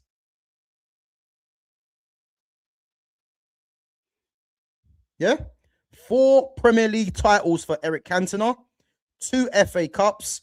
I'm not even going to count the Community Shield because we all know They are glorified friendlies. Forget that. 4 Premier Leagues, 2 FA Cups. And I believe one of the Premier Leagues that Cantona actually won, was when it was the class of 98 with Beckham, Scholes, the Neville brothers, and who was the other one? Beckham's, and was it Giggs and Sharp just come in the first team? And he won a Premier League when, remember, they were saying you can't win it with kids. Yeah? One of them Premier Leagues that Cantona won was with the kids, by the way. Bruno Fernandes, 1 FA Cup, 1 League Cup. But yet we're meant to believe that this guy, from certain fans, is the next coming of Cantona, the best signing since Cantona, the best player, this and that. The guy's got 1 FA Cup, 1 League Cup. And yet all we want to do is start blaming others. When are we going to start blaming Bruno Fernandes?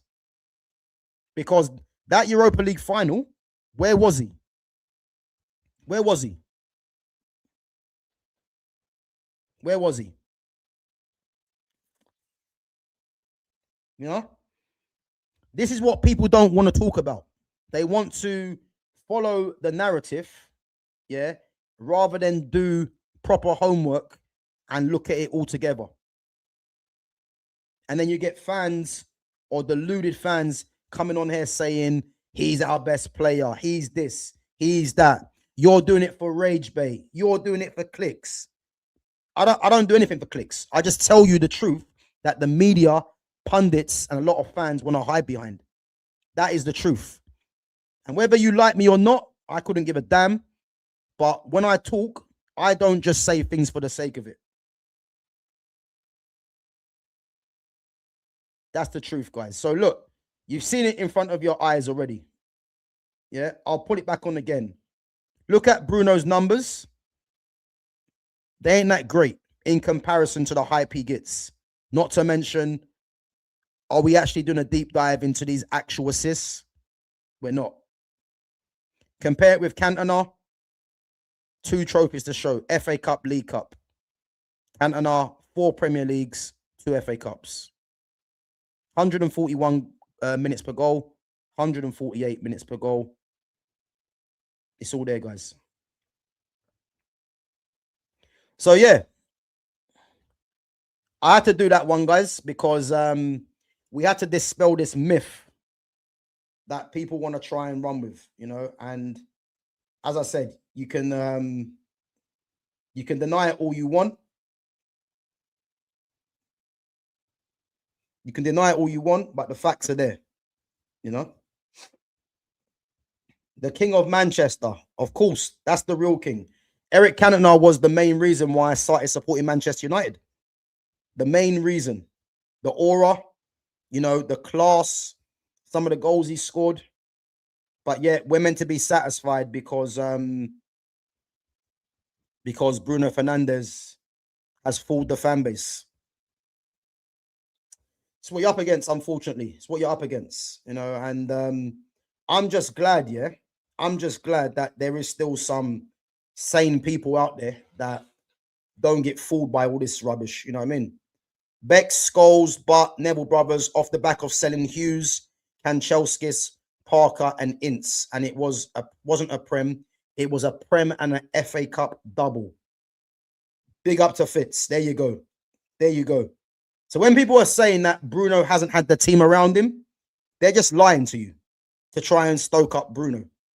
Because Cantona won a title, with kids coming into the team after selling experience.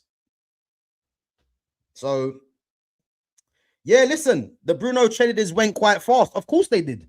Because these guys don't want to hear the truth. All they want to do, is spout rubbish. And then when they know they've been exposed, they start trying to get personal or start trying to get rude. This is what people do. The truth hurts. It's meant to. You know what I mean? So, an opinion ruffled the feathers of the fan club, and we have to justify silly comparisons between a football icon versus a good player. Exactly. The very fact here that I'm having to talk about Cantona versus Bruno Fernandes, or Bruno versus Cantona, is embarrassing in itself. Because Eric Cantona didn't have the career at Man United to be compared to a guy that has 1 League Cup and 1 FA Cup. It's embarrassing. Yeah, there you go, clock enders. But Gav, Cantona isn't black. Yeah, that's the one that idiot with the hat on. What's his name? Kev.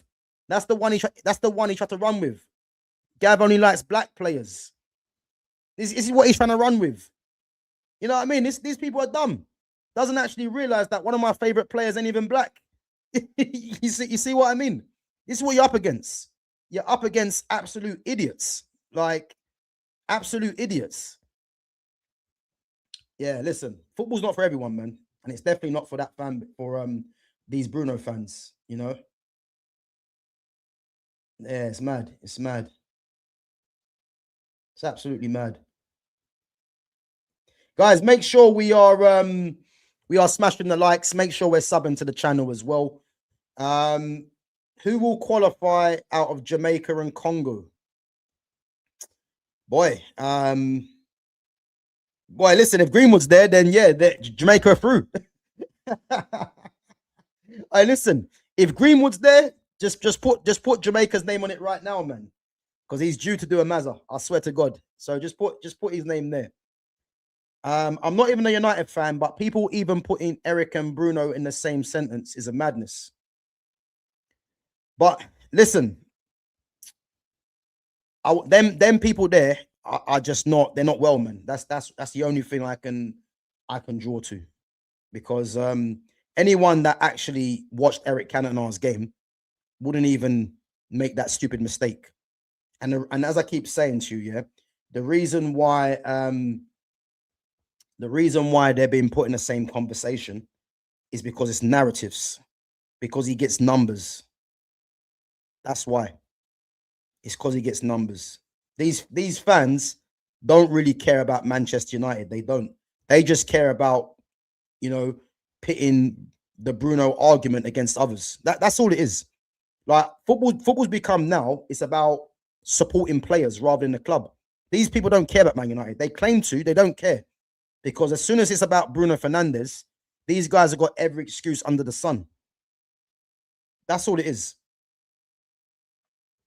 That's all it is, you know. But we have to call them out because, as I said, a lot of these fans try to comment saying to me this and that. And sometimes you got to sit them down, man, you know, when you can be bothered. So, but yeah, guys, I'm going to wrap it up in a little bit. Keep your questions and comments coming through, as I said. And yeah, wrap it up in about 5 minutes. On a serious note, thoughts on the Greenwood situation? Bring him back to the club. That's my thoughts. Like, I know people are going to have their issues about what happened. This is football. Like, I'm just interested in, if you actually clock it as well, yeah, I don't really talk about the owners and this and that, because for one, that ain't my field. And for two, me talking about the owners is a waste of time, because the reality is, yeah, fans are not able to get the owners out, because if they did, the owners would have been gone long time ago.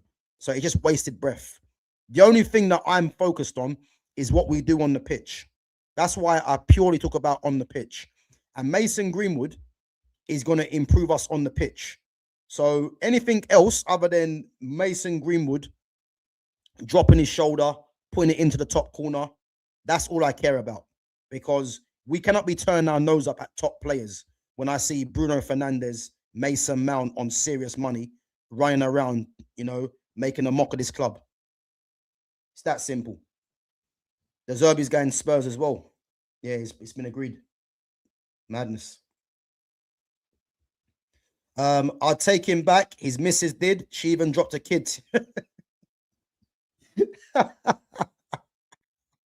Bro, this is the funny thing, yeah. That's what all that matters. That's all that matters. But there's too many fans that want to have an opinion on something that, you know, like, is none of their business, really. You know, again, I'm not really going to talk on that because I'm just purely on the football. not on anything else. Let the people that are in those positions deal with that. I'm purely talking about Mason Greenwood, the player. And if we could get him back, listen, it's unlikely, but I'm all for it. You really want that baggage banter. Again, people call it baggage or banter. I mean, you know how football fans are, innit? Football fans can turn out the wind, man. If Greenwood was to come back to the club and smack one in the top corner, these fans will start loving him. You know what I mean? So it is what it is. But as I said, man, I'm more interested in in football, and Mason Green was a top player.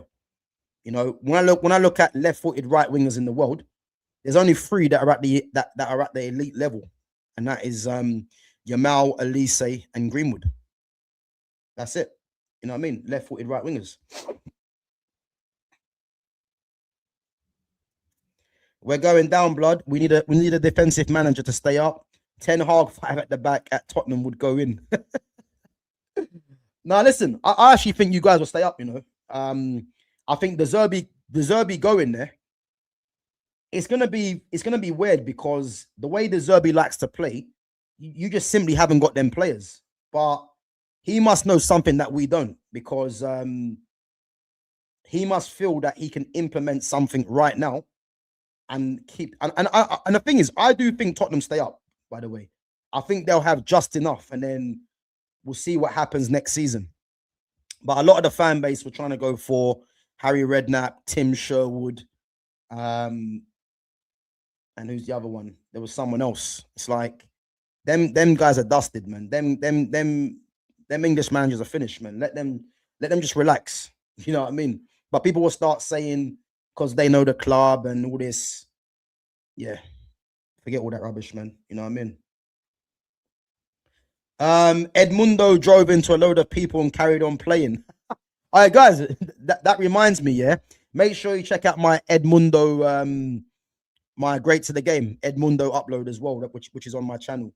But yeah, Edmundo was a hothead, man. I think it was it Edmundo and Romario were fighting someone in the stand one time. I don't know if you guys remember that.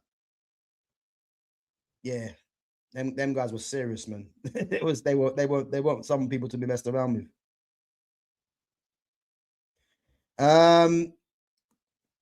Yeah, Mamba's just chatting again. Yeah. Mamba, I hope you're here for the energy at the end of the season, man. You know, because you were telling me quadruple, yeah? And then you got quickly humbled with that one, and you're still talking. You don't learn your lesson. A player of his talent will be welcome, but I'll always let my kids know if someone is or isn't someone to look up to in it. Obviously disappointed when he did what he did, but ridiculously talented blower. But Fitz, I'm glad you said this, yeah? I don't really understand when you get fans idolizing footballers like that. It's like, just idolize the player, like in terms of what they're doing on the pitch. That's it. Just keep it like that. But when you get fans that are just invested in players to a level, I've never really understood it. I find it odd. You know what I mean? I just find it odd, man. You can admire what they do on the pitch, man, but just keep it to that. You know what I mean? Wholeheartedly disagree. I think you're mental. You could replace Greenwood. With who? Clock Enders, who are we going to replace Greenwood? Let me know, man.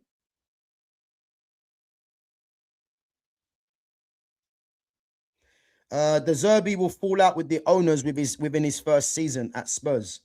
To be honest with you, maybe that's what needs to happen. Maybe him falling out with the owners is what needs to happen to try and get Tottenham to be in a serious club. You never know. But what I would say is that he must know something that we don't, because to come in when they've got what, about 7 or 8 games left to the end of the season, you know, and the confidence is low, they're fighting relegation. Yeah, man, it is a risk, but he must know something. You know what I mean?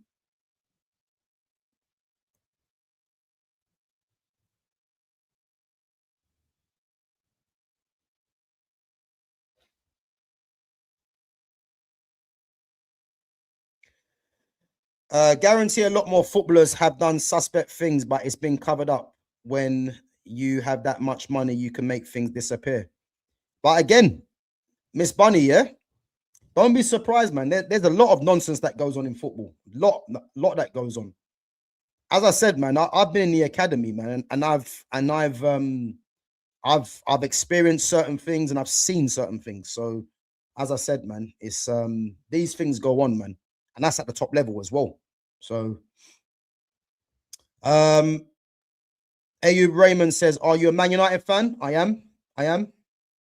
Big up yourself, guys. Make sure we're getting these likes up, and make sure you're subbing to the channel as well if you're new in here.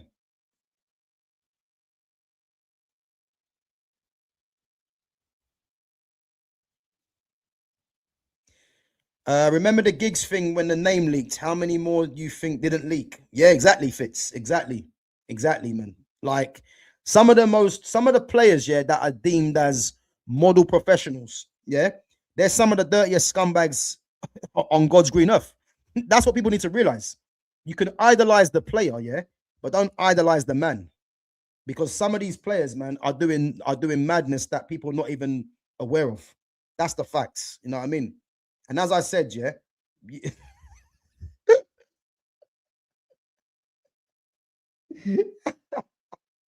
and poor Rooney and his grannies. Oh man, yeah, exactly, man. Listen, Wayne Rooney. You know what makes it even worse as well? Yeah, Wayne Rooney's got the cheek to say that Neymar's not a top player after doing what he's been doing. Please, you know what I mean? I don't want to hear no more nonsense, man. No more nonsense. To have the cheek to say Neymar's not a top player when Neymar's better than you is crazy. It is crazy. You know what I mean?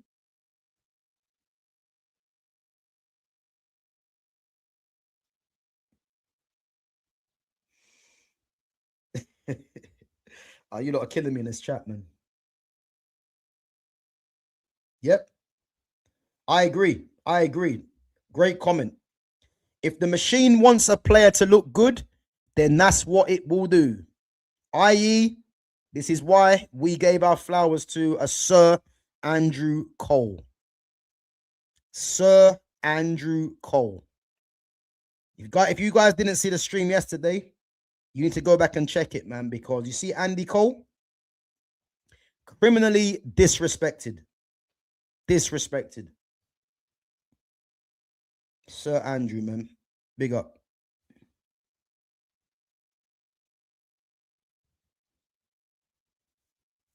What I would say based on that comment as well, yeah, with if the machine wants a player to look good, then that's what they will do, yeah. What I would say based on that is whenever there's a player that's in the media that is hyped up to a level, don't be surprised where it goes with that player. It usually means that the player they're hyping up ain't as good as what it's made out to be. There's a reason why there's certain players that are chosen, i.e. Jude Bellingham.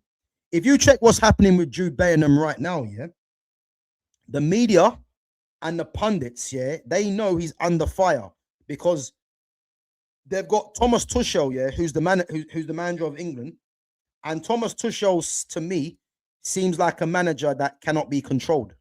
Yeah. So the fact that, you know, he doesn't rate Jude Bellingham like that, but again, media pressure is probably making him put him in the squad, etc. Yeah.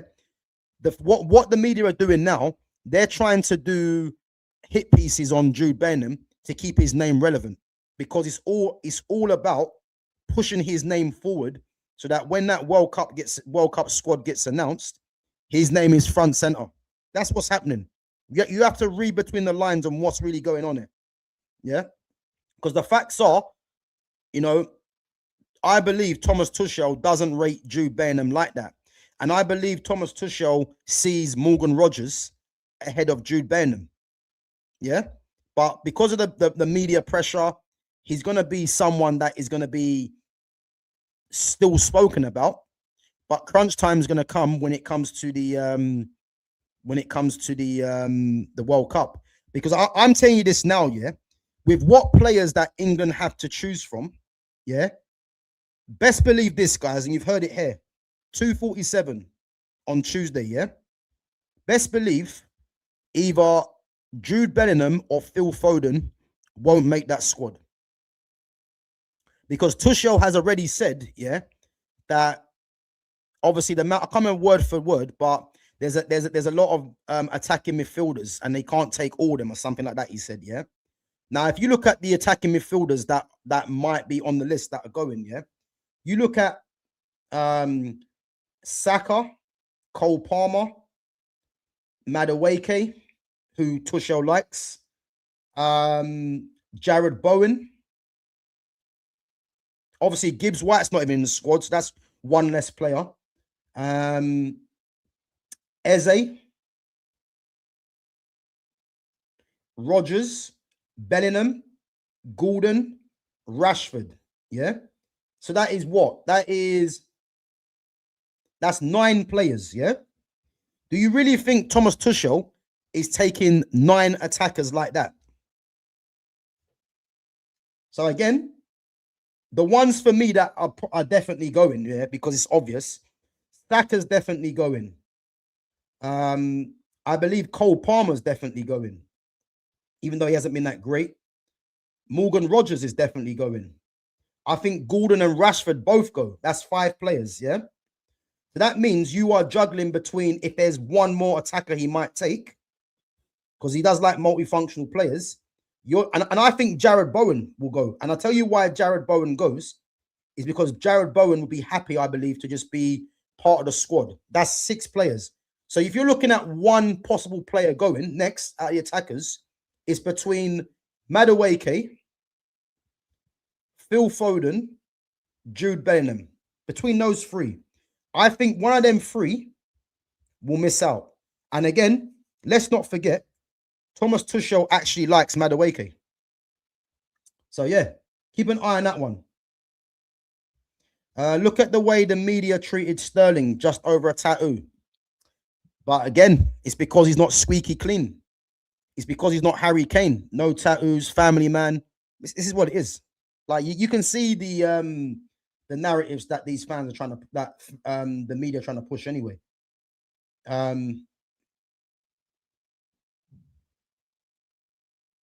You can see what's going on, innit?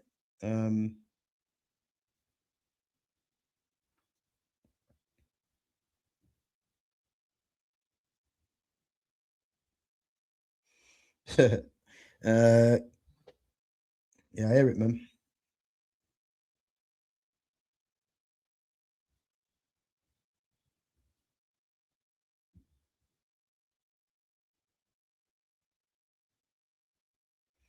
What? What's this? Isn't Tuchel banging Trent's ex, and that's why he isn't taking him to the World Cup? Where's this come from? Is that's not real, is it? Miss Bunny, put that in the where's the real quotes for this? Is this made up or what? I've never heard this. Tuchel's banging Trent's ex. Well, how old's his ex? Was she 50? 60? Isn't Tuchel banging Trent's ex, and that's why he isn't taking him to the World Cup? Boy, I don't know about that. I've never heard that. Big up to Babs One Diva with a super sticker. Big up yourself.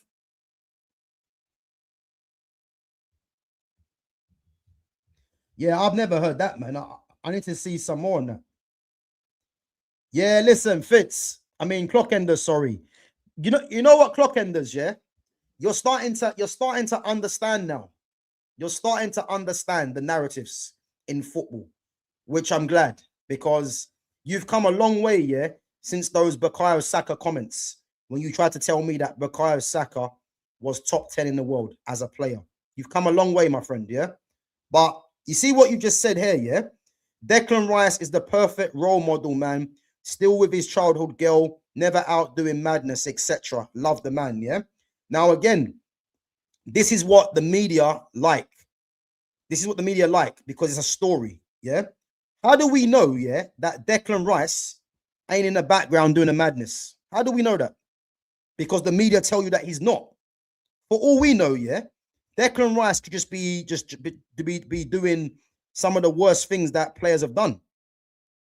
It's just what the media want you to believe.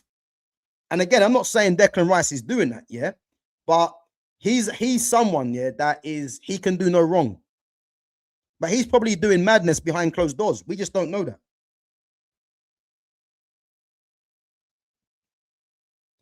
Timber and Odegaard back for the cup game. So what? You got Southampton. You should beat them. Yep. Sir Andrew Coleman. Damn right. Damn right. They won't give him his flowers, but we will.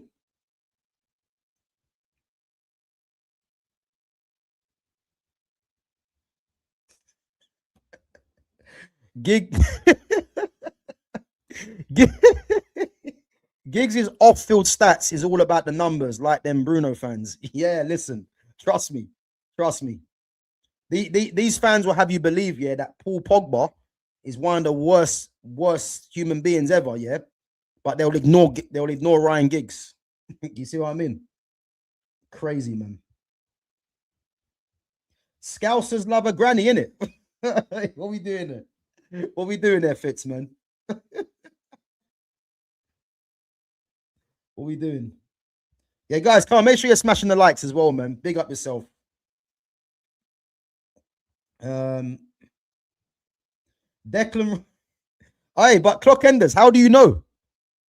How do we know he's not? How do we know this, bro? You know what I mean? No one knows. I'd hope for his sake he's not, but no one knows. Because did I ever think that that Ryan Giggs was doing what he was doing? What John Terry was doing what he was doing? Hell no. But you can't be sure, man. You can't be sure.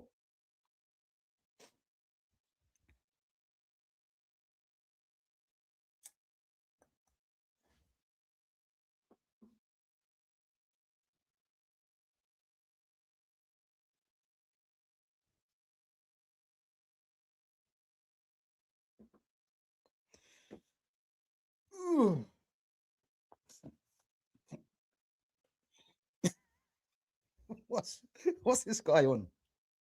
What's this guy on, man?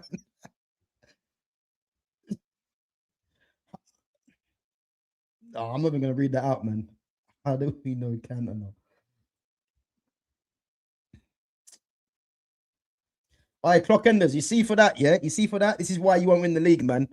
Because that stuff there, you know, him upstairs, don't forget about that, yeah? He doesn't forget.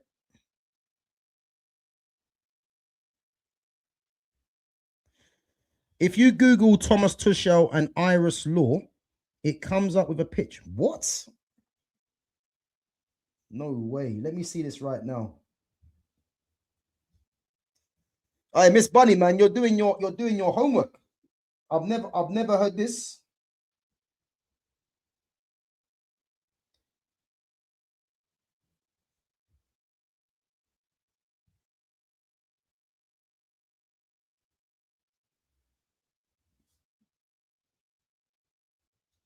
What?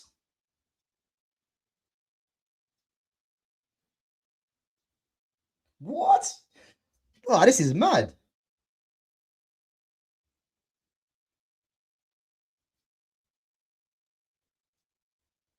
This is mad.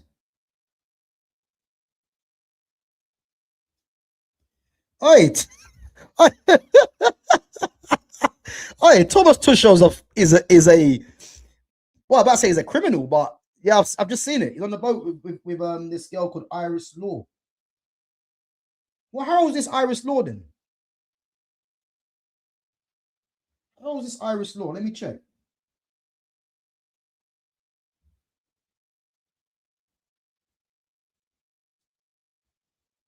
Right, so Iris Law is 25. Thomas Tuchel.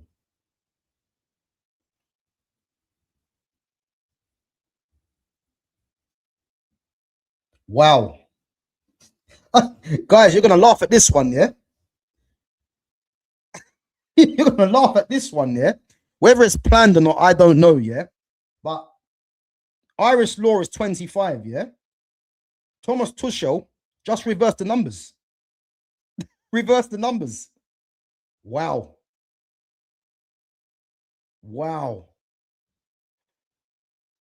That listen, you learn something every day, man. Irish law 25, Thomas Tuchel's age. Switch the numbers around and you get your answer. That is crazy. That is crazy. Boy, I didn't know Tuchel was on that. Yeah, man. Trent's done out here then. He's done out here. Yeah, Trent's done out here, man. He's done. I thought Tuchel was older than that. Boy, he's got 30 years on it. That's what I'll tell you. That's crazy, man. That is crazy. Boy. Yeah, Trent's done out here, man. He's not getting back here for shit. And you know what makes me laugh, yeah?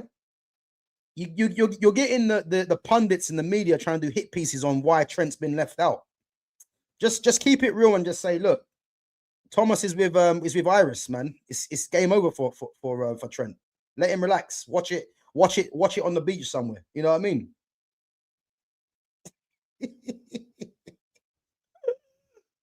Oh man, I can't believe what I just seen it. I can't believe that. I cannot believe that. Thomas Tuchel. Boy, because you know what, yeah? The eye-opener should have been when Ben White got called up ahead of Trent. Now we know why. Not because Ben White deserved to be there, it's because you can't have Trent and you can't have Trent and Tuchel, double T, coming to blows in the England squad. The morale will be done. You know, won't happen.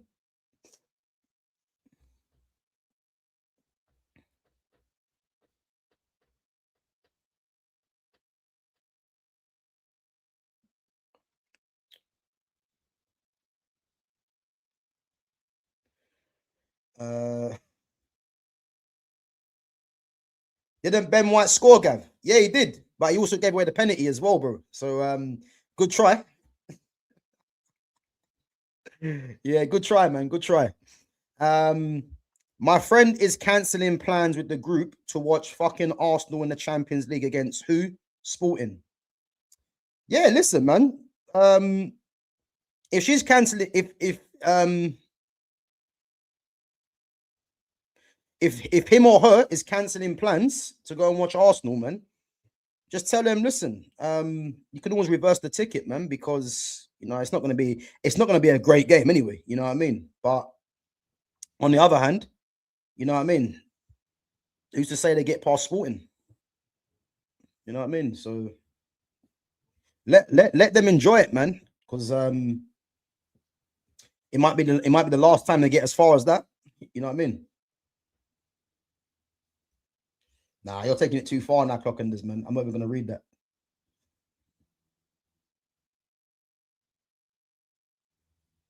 Trent should just say he can enjoy his leftovers and keep it moving with all them lovely senoritas. Haha. Yeah, but you know what it is though, yeah? Look who's in there. Nehemiah. You missed it, Nehemiah. I called you out, man, earlier from your comments. So now how was to the right, I'm trying to understand this. So how was to the whole cohesive front line when Bruno was injured? Yeah, let's check the spelling, man, before we go on to that, because I don't understand it.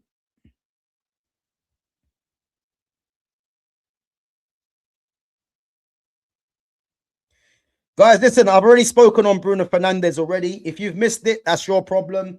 But the reality is, yeah, the numbers ain't great, you know, based on a lot of things. And it's just that simple. We need to move him on come the end of the season. That is it.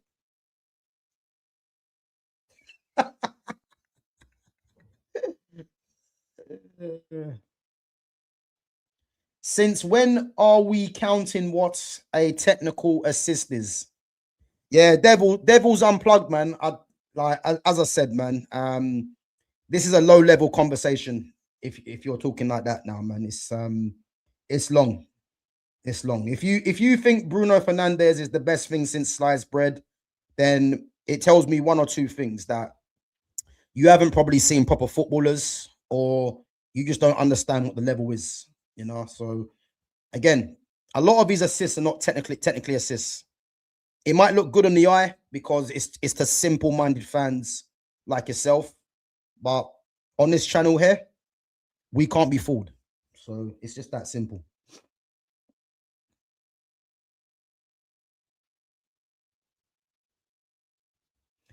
How was the whole cohesive front line when he was injured?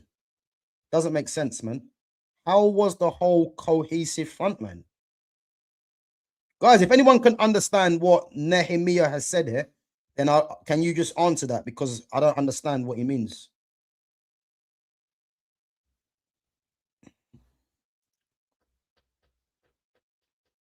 Right, we're going to wrap it up in a minute anyway.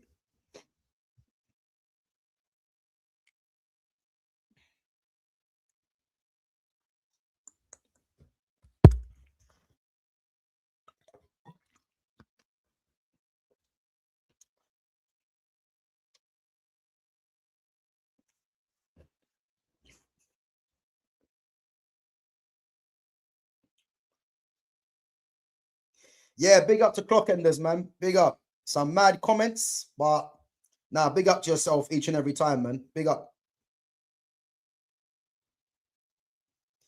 As I said, we'll be back, man, when next week. Listen, your team's gonna be on notice, man. Your team will be on notice. We'll be here. But big up, man. You said United will have a cohesive front line once Bruno is gone. So that's why I asked. Oh, okay. I understand what you mean now. So when I'm saying, yeah, about a cohesive front line, yeah, if you think of the players that we have in attack, yeah, we have got Joshua Zirkzee and Benjamin Sesko, yeah. Now they're two different profiles. Joshua Zirkzee is a false nine, someone that has a great first touch, great technique. He won't get you loads of goals, but what he can do is bring better out of other players around him because he can link the play. He can also be a target man as well, yeah. And he'll get his fair share of goals and assists equally. So you get rid of Bruno, I believe you get a better Joshua Zirkzee, someone that can play as a 10 as well. Yeah. Then you've got Benjamin Sesko. For me, Sesko is more of a bench option in the sense that he's better when he's up against tired legs because he's got athleticism, he's got good pace, you know, and him and Zirkzee are both different profiles. Sesko's also very good in the air. So again, if you've got two strikers there that have different profiles, it's a positive. Then you move on to Amad Diallo. Amad Diallo is a number 10, but the fact that he's played so much of his career out wide, people now, and I don't blame them, are probably looking at him as someone that is more of a wide player, but he's a natural number 10. And if we want to get better out of Amad Diallo needs to be playing centrally to get him more on the ball. Because when you got someone of the quality of Amad, he needs to be figuring consistently on the ball. But unfortunately, if you've got Bruno Fernandes that hogs everything, someone like Amad is going to be on the periphery of the game. So again, I want to see Amad central. Again, Brian Mbeumo, I'm not his biggest fan. Yeah. What does he provide? He provides goals. Yeah. So if you want to take away Bruno's goals, yeah, and just replace that with Mbeumo, cool. He's a new signing. I don't rate him that highly, but he's got his strengths in a sense, yeah, to play on the right-hand side. Then you've got Matthias Cunha. Cunha is having to play as a left winger. And to be fair, as of late, he has been adapting quite well. But Cunha's a central player. And if he was to thrive, yeah, again, it means Bruno Fernandes has to be moved on for Cunha to be the maverick and to be looked at as that kind of guy, yeah. If you look at if if if you look at what's his face? Kobe Minu, yeah? Kobe Minu is better higher up the pitch. He can play slightly deeper, you know, to start getting touches of the ball, you know, dictating the tempo. And Kobe's very good in tight spaces. But I believe Kobe can go to another level, yeah, if he's played in the more advanced role. So again, you've got Xerxes, Sesko, Ahmad, Embuemo, Cunha, Kobe Minu. And if we were to sign an Iliman Njai as well, yeah, you've got players there that can all fill the void once Bruno's gone. Whether you want to look at better play, a cohesive front line, or whether you want to look at collectively, these guys will get more goals than what Bruno is providing. So that is why Bruno, for me, has to be moved on to get better from others. Kevin, man, it's low level, man, what you're coming out with. Cunha's had one good season and that's all. All right, yeah, cool. Right, guys, anyway, we're going to wrap it up. Big up to yourselves for coming on each and every time. Make sure, guys, you smash the like button and make sure you sub to the channel if you're new in here as well.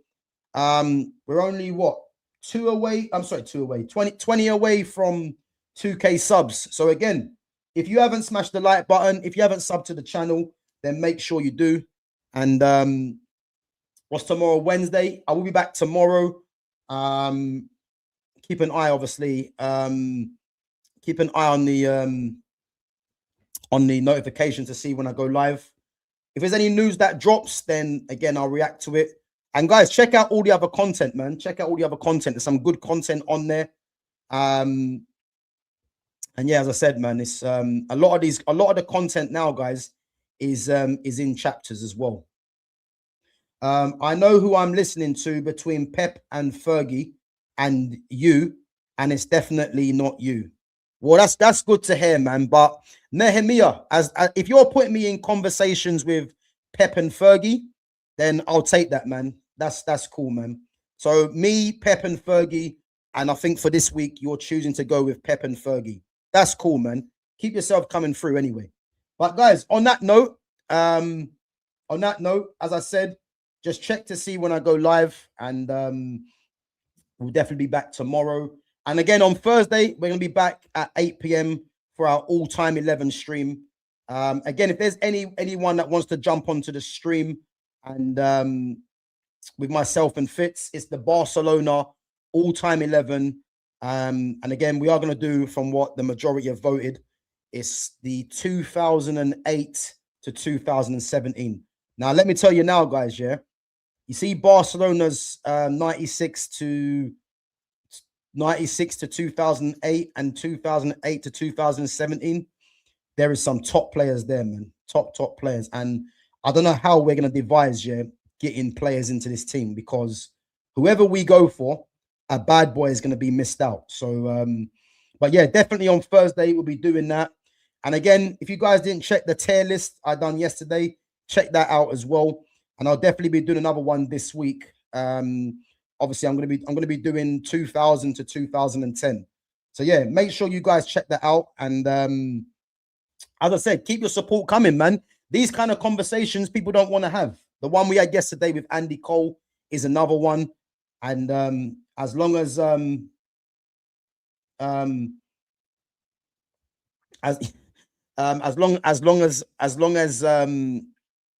you know, for myself, I keep spreading awareness to people. I keep spreading awareness to people about certain things that are not getting spoken about. You know, I'm happy with that, man, because as I said, I don't see too many people that want to touch on certain things, innit? You know, but again, for those of you that don't know, I'm a Man United fan, but first and foremost, I'm a football fan. You know, I've got experience in football from playing, from watching, from coaching. And as I said, man, I'm just well versed in football. So again, I'm not saying for you guys to come on here and I'm not saying for you guys to come on here and to agree with my opinion, because you know, it's about having a conversation whether we agree or not. But as I said, I think a lot of people out there, they're being fooled by what the media or by what other fans tell them, because it's just easy to go with the majority opinion. And that's something that I'll never do, you know? But other than that, guys, big up to yourselves for coming through. Smash the like on the way out, sub to the channel, check out all the other content as well. And yeah, I'll catch you guys in a bit. Take it easy.